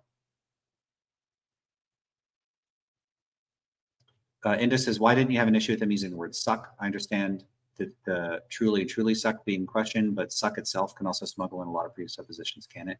I'm not sure. I'm not sure it's going to do much that's any different from saying really bad or something. Right. It's like that's the way. I can't see it any other way. You as a logician, you could simply say, you could subjectivize everything. You could say, it's just the way it seems to me. And what work does that do? That is in fact true. I mean, if you want to be radically skeptical about everything and bracket everything, I have defended that view elsewhere. That essentially we can emotivize everything, and so rather than, let's say, pulling up, subjective ethics into the realm of objectivity, we just pull the realm of objectivity down to the subjective realm that most people put ethics in. I mean, is that something like what you're doing then? Just saying? Well, I'm just saying they're on all fours. Yeah, sure. Because first of all, everything is happening in and as consciousness, right? I mean, there's no consciousness, on my account, is the one thing in this universe that can't be an illusion. Right? I mean, because to say that it might be an illusion is to invoke consciousness just as fully as any veridical impression does. I mean, like to say that this is all hallucination is only the way things seem. Well, it's the fact of seeming. It announces the truth of consciousness as much as anything else, right? So it could be a simulation, this could be a dream, I could be a brain in a vat. None of that actually undercuts the reality of consciousness as I'm defining it, and as I believe everyone's experiencing it. So there's nothing.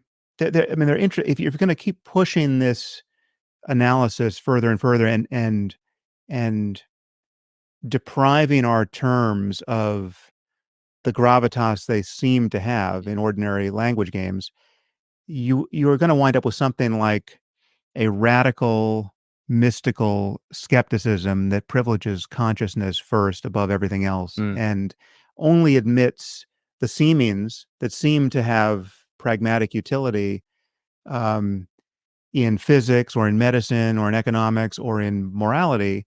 But again, everything is going to be. More questions. Don Mark says, no, Singer's a naturalist, right? A naturalist, realist? I don't recall what kind of realist he is. I saw an interview with him where he talked about it. He's more recently a realist. Yeah, I don't know. There's not this disjunction of we've got science and rational and mathematics and our rational bedrock here, and then over here at some far more confected stage of the conversation, the stage where it's really just a bunch of parochial, not altogether true, certainly not scientific biases, where we talk the talk of boo and applause. That's where we talk about good and evil and right and wrong. It's that separation that I'm undercutting in the moral landscape. If you're going to grant me that everything is on all fours, where we're talking about how things seem, right? And in every time we try to give our seeming some kind of weight, we're left pulling ourselves up by our bootstraps. So if you're Gödel, you're saying, well, you can't even get arithmetic without presupposing something that's true that can't be self-justifying within the domain of arithmetic, right? Yep.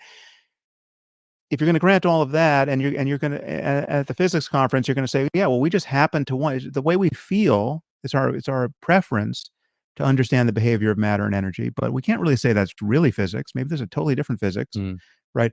if you're going to deflate everything equally, well, then yeah, then it's all the same. I just don't think I think we're doing a lot of work that isn't necessary. I think it's fine to use the moral shorthand of should. Can it be cashed out in those terms when it comes to the laws of logic or mathematical truths, where it seems natural for me to say of the worst possible misery that I prefer it not to be the case. It just seems so much more unnatural. Doesn't it sound psychotic to say that? What, psychotic or psychopathic? Like either you're not tracking. I mean, just imagine, you're held by your captors in a room away from your family, or psychopathic. Like prefer it not to be the laws of logic or mathematical truths, where it seems natural for me to say of the worst possible misery that I prefer it not to be the case. It just seems so much more unnatural. Doesn't it sound psychotic to say that? Psychotic or psychopathic? Like either you're not tracking. I mean, just imagine, you're held by your captors in a room away from your family, and but you can hear the screams of your family in the next room, and they say to you, "Yeah, you want us to stop torturing your family because you just give us the information that we know you have," and you say, "Well, I obviously have a preference that you not." Oh my God! Not this nonsense again. This is a very weak point from Sam, and I wish Alex would give him a hard time about it. Again, Harris is taking language. He's doing the same thing. It's ironic because he doesn't even read what analytic philosophers say nearly enough to get whatever value you get out of what they say about these matters. But then he's just doing the same kind of thing they do, which is conflating the sense of preference in ordinary language with all its pragmatic associations and the sense of preference in a technical context to refer to what it is that makes certain sorts of propositions true. So in ordinary context, if I just say I have a preference for something, that often pragmatically implies something about its level of importance to me. So it would sound very weird, like if someone would say, I think I gave this the last time I reviewed this, someone might say something like, hey, what would be your preference, vanilla or chocolate? You say, I would prefer vanilla. So you're just conveying something about your attitude in that case. Now, someone said, hey, what's your preference, that we kill your one child or your other child? And you go, yeah, I prefer that you kill the other child. Note a lot of what's going on. That's not, a person wouldn't say, I would prefer that. And they certainly wouldn't do it calmly. So their person's going to start panicking. No, please, no, don't kill them, right? They're gonna flip out. Now, if the person did just calmly say, I would prefer that you kill the child on the left and not the child on the right, yeah, that person is a psychopath, right? Or there's something wrong with them. But is what's wrong with them the fact that they're using the term prefer? No, what's wrong with them is their affect, their tone, their choice of words, their reaction. So yeah, I'd prefer you not torture me. That does sound like a very weird person, but it has nothing to do with the use of the word prefer. It's that in those even if so, you could ratchet up I would really prefer that you not set me on fire. Now that you don't use prefer in that way. You'd say, please don't. I know I don't want that. No, right? So you're going to change your language, right? You're going to change the words you use. So yeah, prefer as a colloquial term tends to be used in certain sorts of contexts and not used in other sorts of contexts. It's not like it wouldn't make sense for a person to say, I prefer that you not kill either child. I prefer it. It's not like it's like incoherent what they mean. That's just not how people talk. But that's like a cultural feature of the language. Like we just don't use prefer in those contexts. But it's not like the issue here is not the language. The issue is that Harris is taking our colloquial or our associations with colloquial uses, what context they tend to be used in, what context they don't tend to be used in, and then projecting this onto a technical position where the use of the term prefer in the technical context doesn't carry any of those pragmatic associations. And then he's treating the technical position as if that's flawed because of this equivocation between the non-technical and the technical use. It's really silly. It's the same thing that happens when people talk about error theorists. I'm going to show you a quote if I could find it.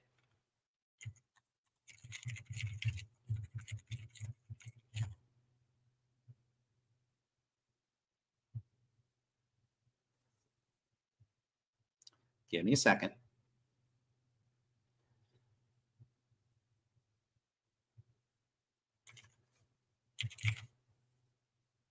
1 moment. I'm going to look for it. It's going to take me a minute. Oh no, I was muted that whole time. That sucks. But I got paid for it. Thanks. I was muted that whole time. Okay. Wait, was I muted the whole time I read that? No. Okay. I was muted for several minutes. Where did I stop talking? I'm going to have to edit this out of the final video. That's funny. Where was I? Oh, wow. Several minutes. Okay. Where was I muted? I don't even know why I muted myself for that. Oh, I muted myself to find the quote. Okay, cool. So you didn't hear the quote at all, did you? That's silly. All right. Well, you get to catch it cool in the live stream. It'll be gone later because I will edit that shit out. All right. So I got to know, where did I stop talking? Okay, the entire time. Okay. So we'll just start over and I'll try to be as equally animated. I'll do a reenactment. All right. Oh, well, I should pause to acknowledge the donation. So I got a $5 donation. Please let me know how. I'm so sorry. I forgot how to pronounce your name. I want to pronounce it correctly. Can you tell me how to pronounce it? And then I could say your name, because I was saying your last name and I'm like, I feel very silly. Tony's accusing me. It's all planned to get a donation. Okay, well, let's see if it works. No, I'm kidding. All right, but I do appreciate that. I'm sorry. So JIT. Okay, cool. So I did say it right the one time. Well, I only had really 2 options, right? It's JIT. I appreciate you saying it's okay. I don't feel like it's okay. I feel, well, of course, language. Like I talk about how language is weird all the time. Letters. It's hard to know how you say letters when they're ambiguous and they could be used in a bunch of ways. Okay, so let's get back to before the silly thing where I started reading a thing that nobody could hear because I muted myself. Because I didn't want you to hear, like, look what happens if I type. So let's see if I type moral and, I'm already messing up. Moral anti-realism, right? It's like super loud probably. Okay, so let's go back to the quote. So here's the quote. I don't know if you saw the other stuff. I said the author is Richard Joyce. This is an article in the Stanford Encyclopedia Entry of Philosophy on moral anti-realism. And here's the quote. Okay, so we're starting over. And again, thanks, Jit, for the $5. The last example, quote, stealing is not morally wrong, calls for extra comment. In ordinary conversation, where presumably the possibility of moral error theory is not considered a live option, someone who claims that X is not wrong would be taken to be implying that X is morally good or at least morally permissible. And if, quote, X denotes something awful, like torturing innocent people, then this can be used to make the error theorist look awful. But when we are doing metaethics and the possibility of moral error theory is on the table, then this ordinary implication breaks down. The error theorist doesn't think that torturing innocent people is morally wrong, but doesn't think that it's morally good or morally permissible either. It is important that criticisms of the moral error theorist do not trade in equivocating between the implications that hold in ordinary context and the implications that hold in metaethical contexts. Do you see the difference there? There are 2 different contexts here. There's how an error theorist would talk in the metaethical context and how they would talk in the ordinary context. So I'll take it back to the video. But Joyce is pointing towards something, and this actually came out, I think it was just a few months before I wrote about normative entanglement. So maybe Joyce has a claim on being one of the first. Maybe we could probably find earlier references too. I don't think I came up with the idea of a normative entanglement. I coined the term, as far as I know. It's been used in other contexts to refer to other things, but I'm just trying to popularize it. So if someone finds some article from the 1960s or something, I'm happy to say that person came up with it. But this is very similar to normative entanglement here. The issue, there are subtle differences in some ways, but I don't know how important they are. The issue here is this.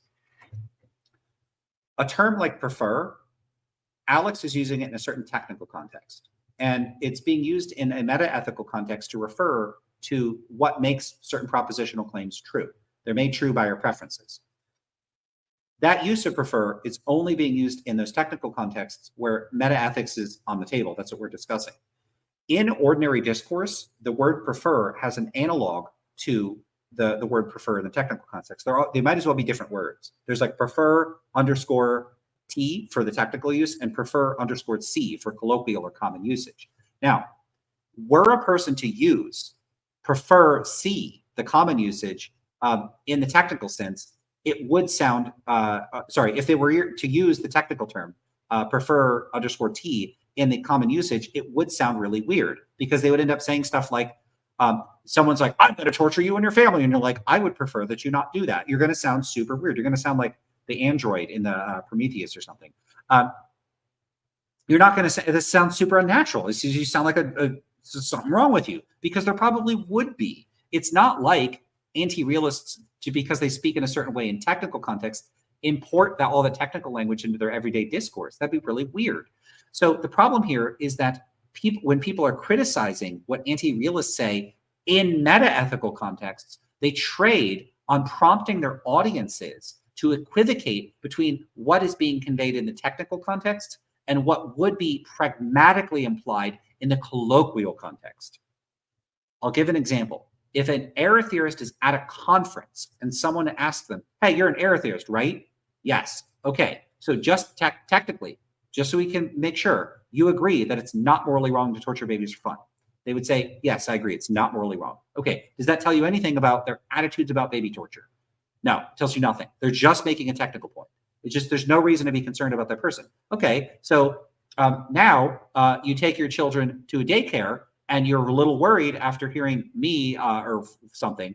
And so you say, hey, just to make sure, do you think it's morally wrong to torture babies just for fun? And they say, no. Are you going to leave your kid at that daycare? Hell no. I wouldn't leave them there either, because that's not a meta-ethicist. That's somebody that has like a baby torture factory or something. Who knows? I don't know. I don't know what would prompt a person to say that, but I'd be immediately deeply concerned. It'd also be super weird to ask somebody that. But the issue here is just that in ordinary context, if you say, hey, do you think it's morally wrong to X? And a person says no, they're implying that they think it's permissible, or they don't care if people do it, that they might be okay with doing it, that they're indifferent if other people do it. Imagine you ask someone, hey, do you think it's wrong to cheat on an exam? And they're like, no. And then you ask another person, do you think it's wrong to cheat on an exam? And they're like, yes, of course it is. Which of those people do you think is more likely to cheat on an exam? The first person, right? So you see, in ordinary contexts, saying yes or no to those questions carries implications about the person's character, attitudes, and likely behavior. Now, if you say to an error theorist, hey, I'm just asking technically, we're assuming realist language, do you think it's morally wrong to torture babies? They're going to say no. If you ask them, do you think it's wrong to cheat on an exam? No. Do you think the error theorist is more likely to cheat on an exam than a realist? I don't think so. Why would we think that? No, because it just doesn't have anything to do with their conduct or behavior. Do you see the difference there? Now, the problem is that Sam Harris trades on this, but so do professional meta-ethicists.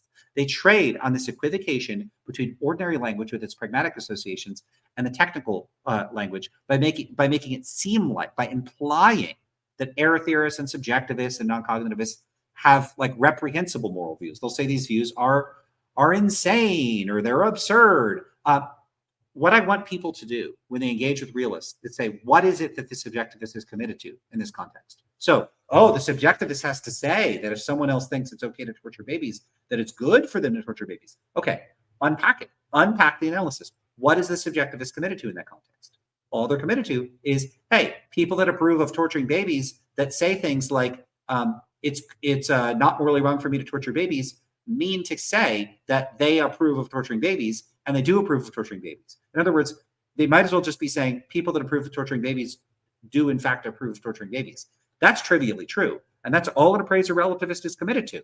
So what's absurd about that? That's actually trivially true. Even if you're a realist, that's trivially true. The only thing the realist could argue is that's not what people mean when they use the sentences. Like they could say, well, I don't mean that. I don't think people generally mean that. I agree. I agree with him. I don't think the general semantics is appraiser relativist. Okay. So the appraiser relativist gets the semantics wrong. Doesn't mean the realist gets it right, but they want to act like there's these only there. You got to be a relativist, you got to be a non-cognitivist, you got to be an error theorist, or else realism by default. You don't have to be any of those because there's no reason to think ordinary language functions with this super rigid semantics. That's the problem. They're all sharing in common this goofy view about language and meaning.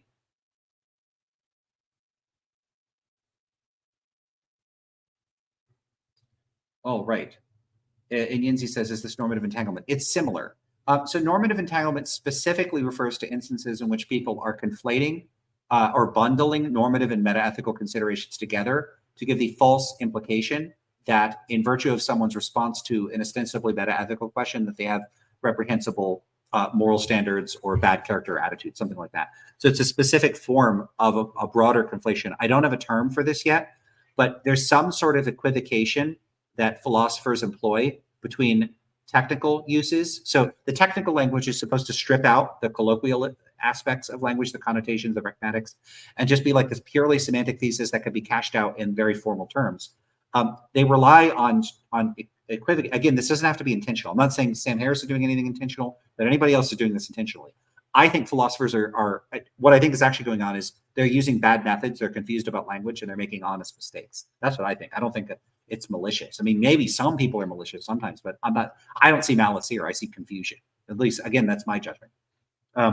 Anyway, there's this basically an equivocation between the technical use and the colloquial use. And that equivocation is leveraged for rhetorical effect. That, again, not necessarily intentionally. That's the sort of general form of this. It's not exactly normative entanglement. It's like colloquial entanglement, pragmatic equivocation. I don't know what to call it, but that's what's going on here.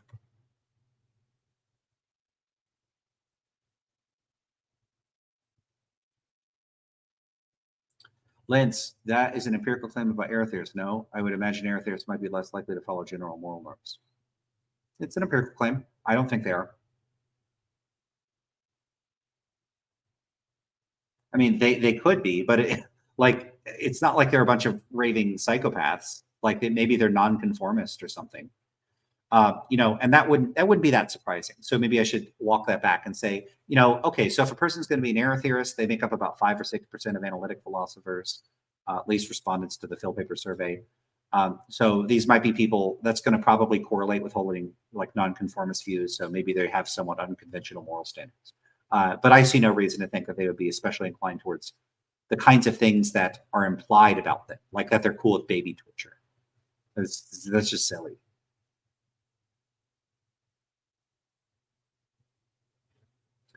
Jit asks, Lance, do you think that the primacy of moral realist language is not only philosophically loaded, but culturally as well in the US? Can you clarify the question? So I'm not quite sure what you're asking. The primacy of moral realist language. The primacy in what sense? Because like when you say moral realist language, I don't think general normative moral language is presumptively realist in character in the first place. So realists will say, well, people talk like realists. I don't think they do. Torture my family as you're doing right now. But I mean, like that aloofness from the details of what's I don't think happening. I would put it so. But it doesn't actually track the way you would feel and would be right to feel given the kind of being you are. I given would the feel circumstance. Like I would really, really, really prefer for that not to happen. Even more like how much ice cream could they offer? Counterweight that preference? Well, I suppose even I don't know. Maybe there would be an answer to that. I'm not sure. It's hard to know until you've been in that scenario, I suppose. But I mean, look, it sounds great. But look, I mean, people say this about all kinds of things. They say it sounds absolutely absurd to say to look at the majesty of the universe and say there's no God. It just seems like crazy. And you're one of the people who's better than anyone else at looking at situations like that and going, yeah, but like forget about how it seems. If this is how it is, then this is how it is. Yeah, but that's not a good analogy because, like, yes, I can get there. You look up at Andromeda, that Hubble Deep Field movie that somebody made, and you can say that, but you have to just keep aggregating the data. You also have to include smallpox killing 500 million people over the course of the 20th and probably 19th century. That's part of the majesty too. Yeah, but right? Okay, so on kind the of God on is the, that? On the surface of it, it seems like, hey, that's crazy to say that, but if we look at it more deeply, then we'll realize it's not so crazy. And I think the same thing's true here. Like if I'm, a captive, and I say, and I was somehow in the state of mind to actually reflect in a second order sense on what was actually going on in my brain, then I would notice that when I just instinctively say, please, I'll do anything, let me go, I need you to let me go and let my family go. If I were able to stop and reflect on that, then looking at all the data, I'd realize that what's really being expressed there is a really intense preference. In the same way that if I held to a hand on a stove, I think that you wanting to take that away is a preference. It's you saying, I would prefer it to be the case that my hand would not on the stove. Now, if I hold your hand there so that that preference gets incredibly intense, I still think it's true that you would just prefer your hand not to be there. I don't think it sounds, psychopathic to say that that's all that's going on just because we've sort of turned the heat up. But so this is one strategy, is to just stick to his guns on using the term prefer here. That's such an American idiom that I use, stick to his guns. Oh my God. I gotta drop that from my vocabulary. That's absurd. I feel ridiculous. Maybe I should edit that out. No, I'll leave it in there. But it's real stupid. I gotta not use that. And then there's the horrible throat clearing too. Ugh. I feel like I gotta edit all this whole video. All right, let's just keep going. It's not as bad as like a year ago when I would just goof up all kinds of stuff. And I muted myself multiple times. I try to do it to be conscientious, and then I screw things up. I'm still bothered by that. All right. So one approach is to say, yeah, it's not weird to use prefer in these cases, but I hope Alex can look into and become more sensitive to like the language stuff. There's like, I know that's such a sloppy term, language stuff. There's just so much stuff related to language that you could leverage in philosophical arguments to really get a handle on what I'm inclined to say is like what's actually going on. It's a big part of what's going on is confusion and weird stuff about language, that once you're sensitive to it, you just see it everywhere. And once you start disentangling that, so many of these philosophical problems just sort of unravel. That's why I think this term preference, I mean, it strikes the ear as radically diminishing of the significance of the thing. You see, like, yeah. So if you use it in a colloquial sense, it doesn't carry the strong connotations of significance. So what? So, like, what would he be okay if Alex said value? Like, does Alex just have to shift words to change the connotation? It shouldn't be necessary. Come on now. And that's what I get. I might do that, or I might just make a point about technical usage. There's a few moves about language and terminology Alex could make here to really just, shut the lid on this, because Harris is just taking this in a silly direction. But if we're just going to expand it to encompass everything that matters as much as it could possibly matter to us or to any conscious system, well, then it's a different word, but I'm fine with it. I mean, yes, it's like your valence. It's like his use of the word well-being. So what the hell? He's not okay with other people expanding the use of terms, but he's perfectly okay with saying, I propose using well-being in this like super expensive way. What is this? What, double standards? This is silly. It's a subjective valence with respect to how you're disposed to navigate in the space of. Yeah, I like LPQ's comment here. Harris's alternative to prefer would be matter, really matter, which is the point. Yeah, because when you say prefer, it's much clearer that prefer has this stance dependent element. When you say matter, people can mix up or conflict, like the idea of things mattering to versus things mattering independently of who they matter to. It just allows for that kind of confusion and reification and that tendency to think that things can matter independent of them mattering to us. Whereas prefer, it would be real weird, like it'd be real awkward grammatically to be like, this thing has preferredness or something.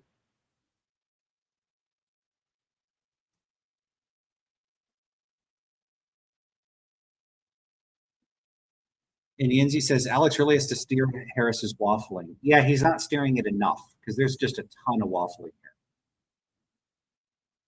Andromeda Galaxy, smallpox. It was a clear question. Yeah, I agree. Harris is always reaching for these like top shelf analogies and metaphors and stuff. Like it's like you ask him a question like, hey, do you like mushrooms on your pizza? And he's like, well, we have to consider, I'm not going to try to do an impression, like the Andromeda Galaxy and black holes, and like he'll go on a whole thing about 17 different the bottom of the ocean. We don't know as much about that as we even do about space. And whoa, really? Like he just goes for these like big top shelf things to answer simple questions. Well, why?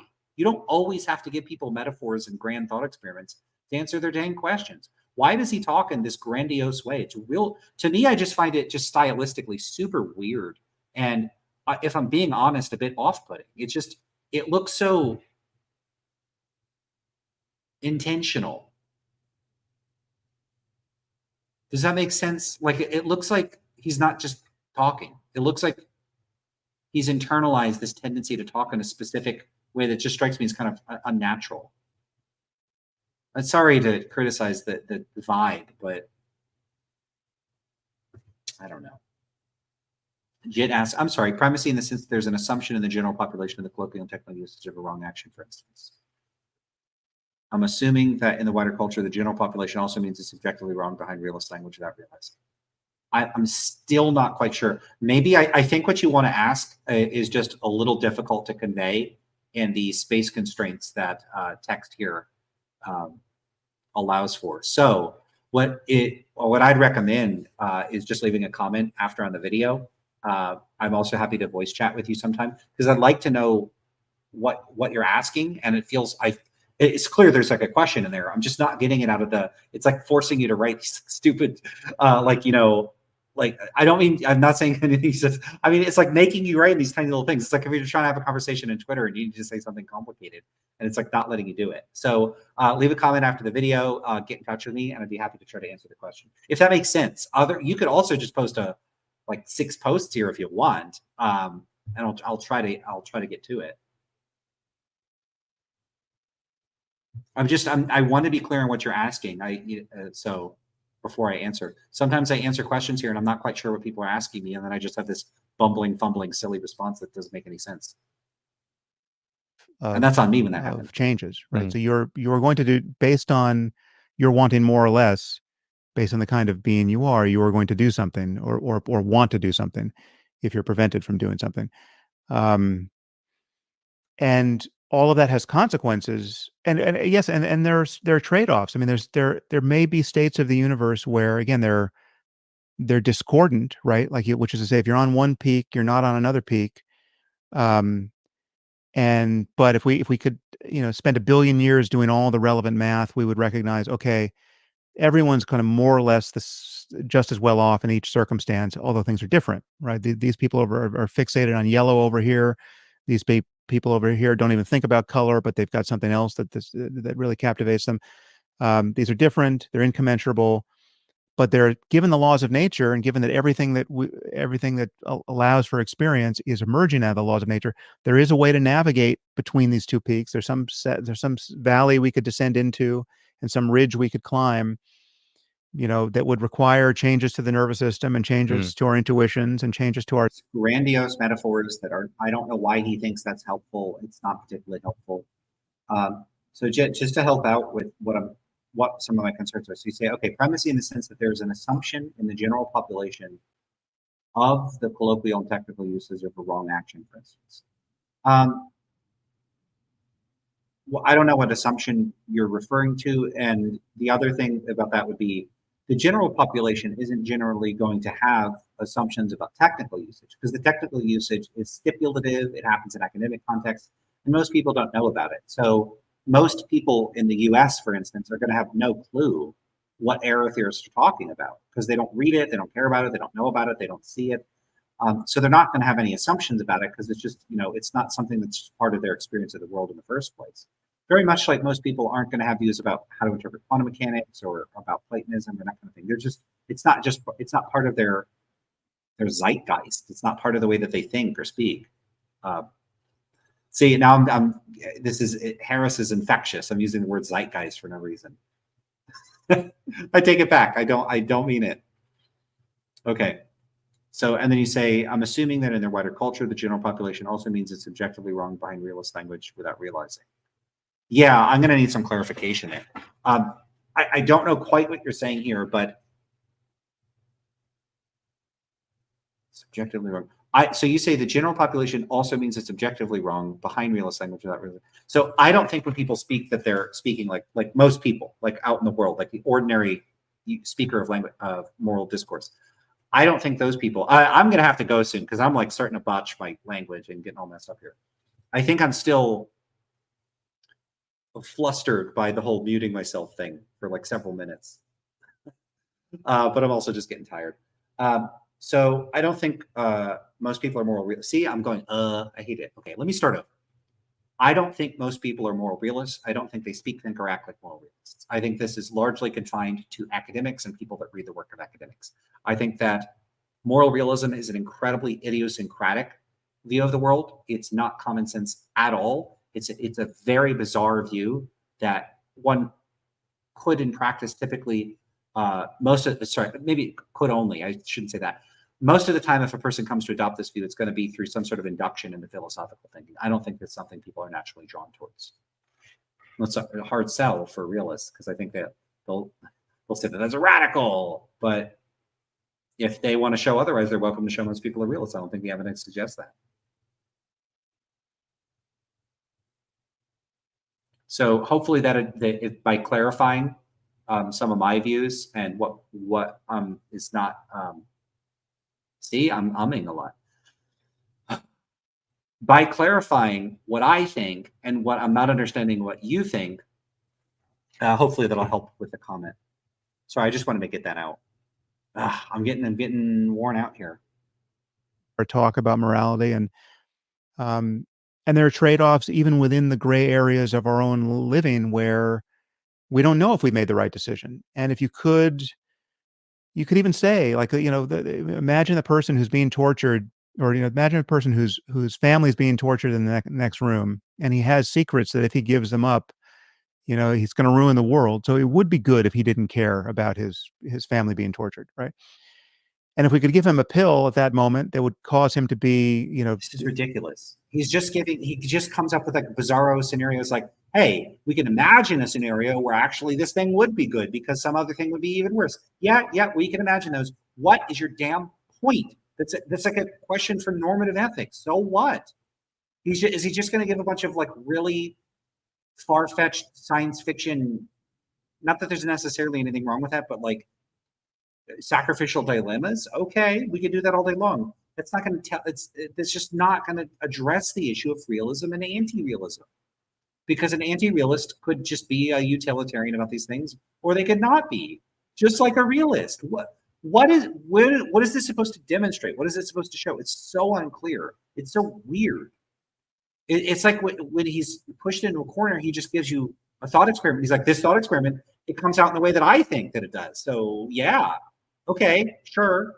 Maybe that would be good to give the person a pill in that case so that they wouldn't care. What's your point? Like, what is the point of this? Truly callous with respect to the suffering of his family. That would be the right thing to do because he'd save the world and he wouldn't suffer. And yes, it's too bad about his family, but in a consequentialist calculus, you save 1 billion lives and you lose 2, and we'll take that trolley problem all day. Okay, that's a painful trade-off. It might have been the best place we collectively could have navigated to, given the circumstances. There's a place to stand where it would be better, all things considered, had his family not been captured and not been tortured. And I mean, so there's places there's counterfactuals that we prefer, but what is he trying to demonstrate here? Hey, given some local set of circumstances or conditional on certain sorts of things, you might need to make decisions that, all things considered, were you in some counterfactual situation where those the facts that are you're conditioning on here weren't in effect, things could be even better. Yeah, so what's your point? Okay, so all things considered, the fact that I'm really sick, I'm going to have to take a gross medicine to get better. But it would be even better if I weren't sick in the first place. Yes, and what does that have to do with realism and anti-realism? We can all just agree that if we're trying to make consequentialist calculuses, that we can consider counterfactual scenarios as potentially being better in principle, even if like locally some action is better given the circumstances. Yeah, so who disagrees with that? What is his point? And again, like, even if people disagreed, okay, then I disagree with those people and I agree with Sam Harris about this. So let's say we agree. And what's it got to do with whether there are objective moral truths? What's it got to do with that? As far as I could tell, nothing. So I don't know why he's talking about this. Like, does he not? It's like he's in a metaethics discussion and doesn't know he's in the metaethics discussion. It reminds me of what is it's a YouTube. It's like a big YouTube channel. And the guy is talking. There's like 2 guys. They work at a place, and one of them says he's not married, and the other keeps asking questions. And the guy's like, "Oh, we went to the ceremony, we did this thing." And then he's like, the other guy's like, I think you're married. Viva La Dirt League, is that them? Anyway, is that what it is? I'm gonna check it out. All right, someone said they don't care about me typing. Yeah, that's them. Okay, so they have a video about this. I like the channel, and so like the guy just like doesn't notice. So there's I don't know what is up with Sam Harris with these sorts of scenarios. I also am losing track of what my point was. So that's what was going on. 1 second. Given what happened, there might only be one place to move, and it involves a trade-off, and family not been captured and not been tortured, and I mean, so there's places there's counterfactuals that we prefer, but given what happened, there might only be one place to move, and it involves a trade-off, and if you yeah, right. So like, how is this relevant to the topic? Right. So now I remember why. So it's like he's in a metaethics conversation but doesn't know it. Just like this guy was in a marriage and just doesn't know it. So all of the content that would make one go, oh, I'm obviously married. I have kids. I live with this person. We pay the bills together. We have a shared bank account. Like, I don't know exactly I don't recall exactly what's in the video, but like, it took the guy like putting it all together to go, oh, I'm actually married. It's like Harris is in a metaethics conversation, and I just want it to dawn on him, oh, metaethics is actually a different topic from normative ethics and applied ethics. And that's not what Alex is talking about. Or he's been talking about another topic this whole time. I guess my dream here would be for Alex to say, hold up. You do realize we're talking about like stance independence, stance dependence. It doesn't sound like you're addressing that with your examples and your metaphors and the grandiosity. You're just not addressing it. It's so frustrating to watch this. I don't know. Is this why people, you know what I'm suspecting is that people want me to review this because it frustrates me. Focus on the trade-off. It's truly galling, and you know, it's awful that this man is sitting there smiling as his family's getting tortured, and he's certainly going to feel bad about it later. But it was the best thing we could do in this part of the moral landscape. Sure, I think it'd be good to probe this bit about other people's well-being. Of course, there's so much more to say about this. Let's say the meta-ethical element. I think it's very helpful how you've talked in terms of pulling ourselves up by our bootstraps. Essentially, I suppose the criticism many people are making, and one that I've made in the past, is that the philosophy is circular.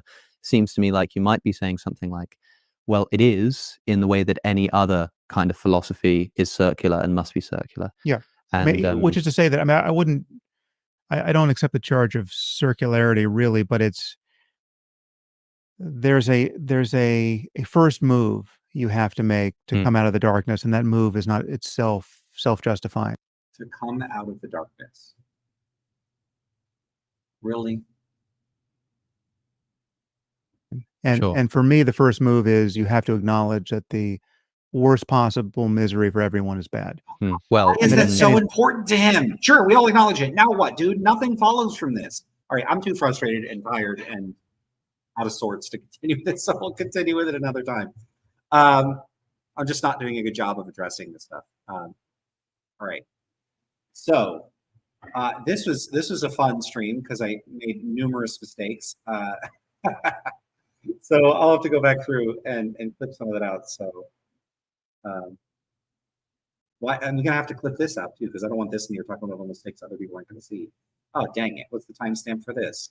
2:06. All right. Let's mark that one. Oh boy. Oh well. All right, everybody. I guess maybe I should try to start these a little sooner so that I don't run out of steam. Because if I started it at 2 p.m., I could go for a good 3 hours. All right, so let's look at the last comments. All right, Spear says his point is that he wants to use his rhetoric to demonstrate this. Okay. Come on, you're being too harsh. Well, you're probably not being any harsher than I am. But I don't want to have a big old bandwagon here. No, I see where you're coming. Tony D3 says, I wish Sam would just talk to professional meta-ethicists and clear his misunderstandings, but he probably thinks all the meta-ethicists hate him and are just going to try to dunk on him. I don't even think they hate him. I think they'd be perfectly happy to just have a private conversation with him and just say, hey, here's where I think you're making mistakes. Look, professional meta-ethicists, typically people are professors. They deal with students. And they deal with correcting papers and students misunderstanding things and trying to convey things in class all the time. And so when you have years and years and years of experience with teaching and dealing with like getting people from not understanding something to understanding something, he would just be another person in that whole big pile of people. See, I'm not articulate at all. Maybe I need to drop in more comments about consciousness in the universe or something. I don't know. But yeah, basically, I think people would be happy to clear things up. Like I would be happy to have a conversation with him about this stuff, and I wouldn't need it for my channel. I would just be like, yeah, let's just talk. It could be somewhere like where there's no videotape. Like I would just be like, hey, listen, I really think you're screwing things up. And I'm sure there are plenty of other people that'd be happy to do that. And he could, if he comes away thinking no, that we're the wrong and confused ones, that's fine. I'll keep criticizing him, but you know.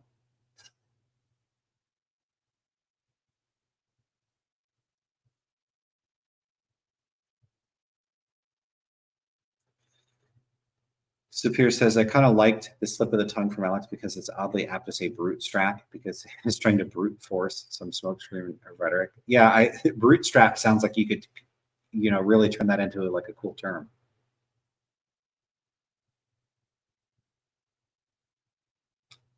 Zachman says, I remember I was watching this video and I thought Sam Harris made sense, but after the end of the video, I realized he's not really making any point on moral realism.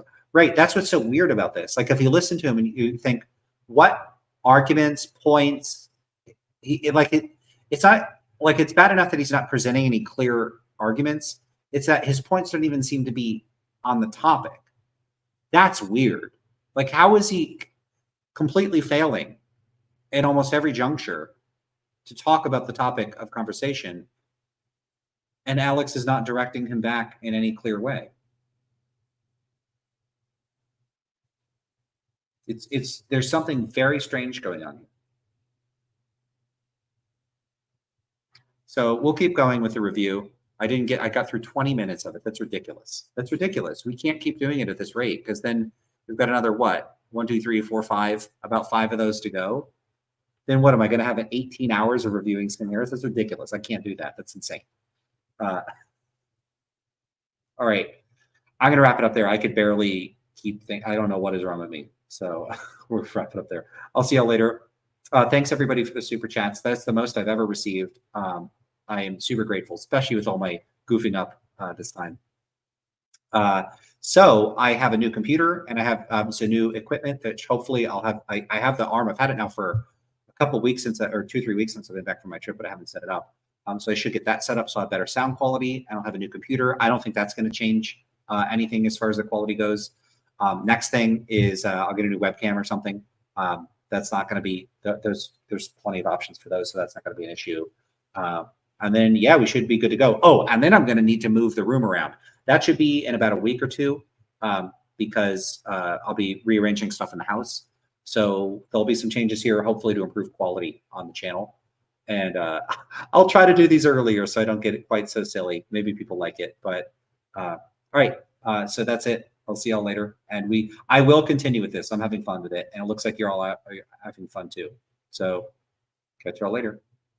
Oh, and like the video, leave comments in the comments section. Jit, if you want to talk, I'd be happy to talk to you in the comments section or elsewhere. I feel like maybe I did partially address what you said, and I saw that you responded to that. But if you want to get in touch, that'd be great. It's one advantage of having a relatively small channel is I get to interact with my audience. I love it. It's fun for me, and I will see you all next time.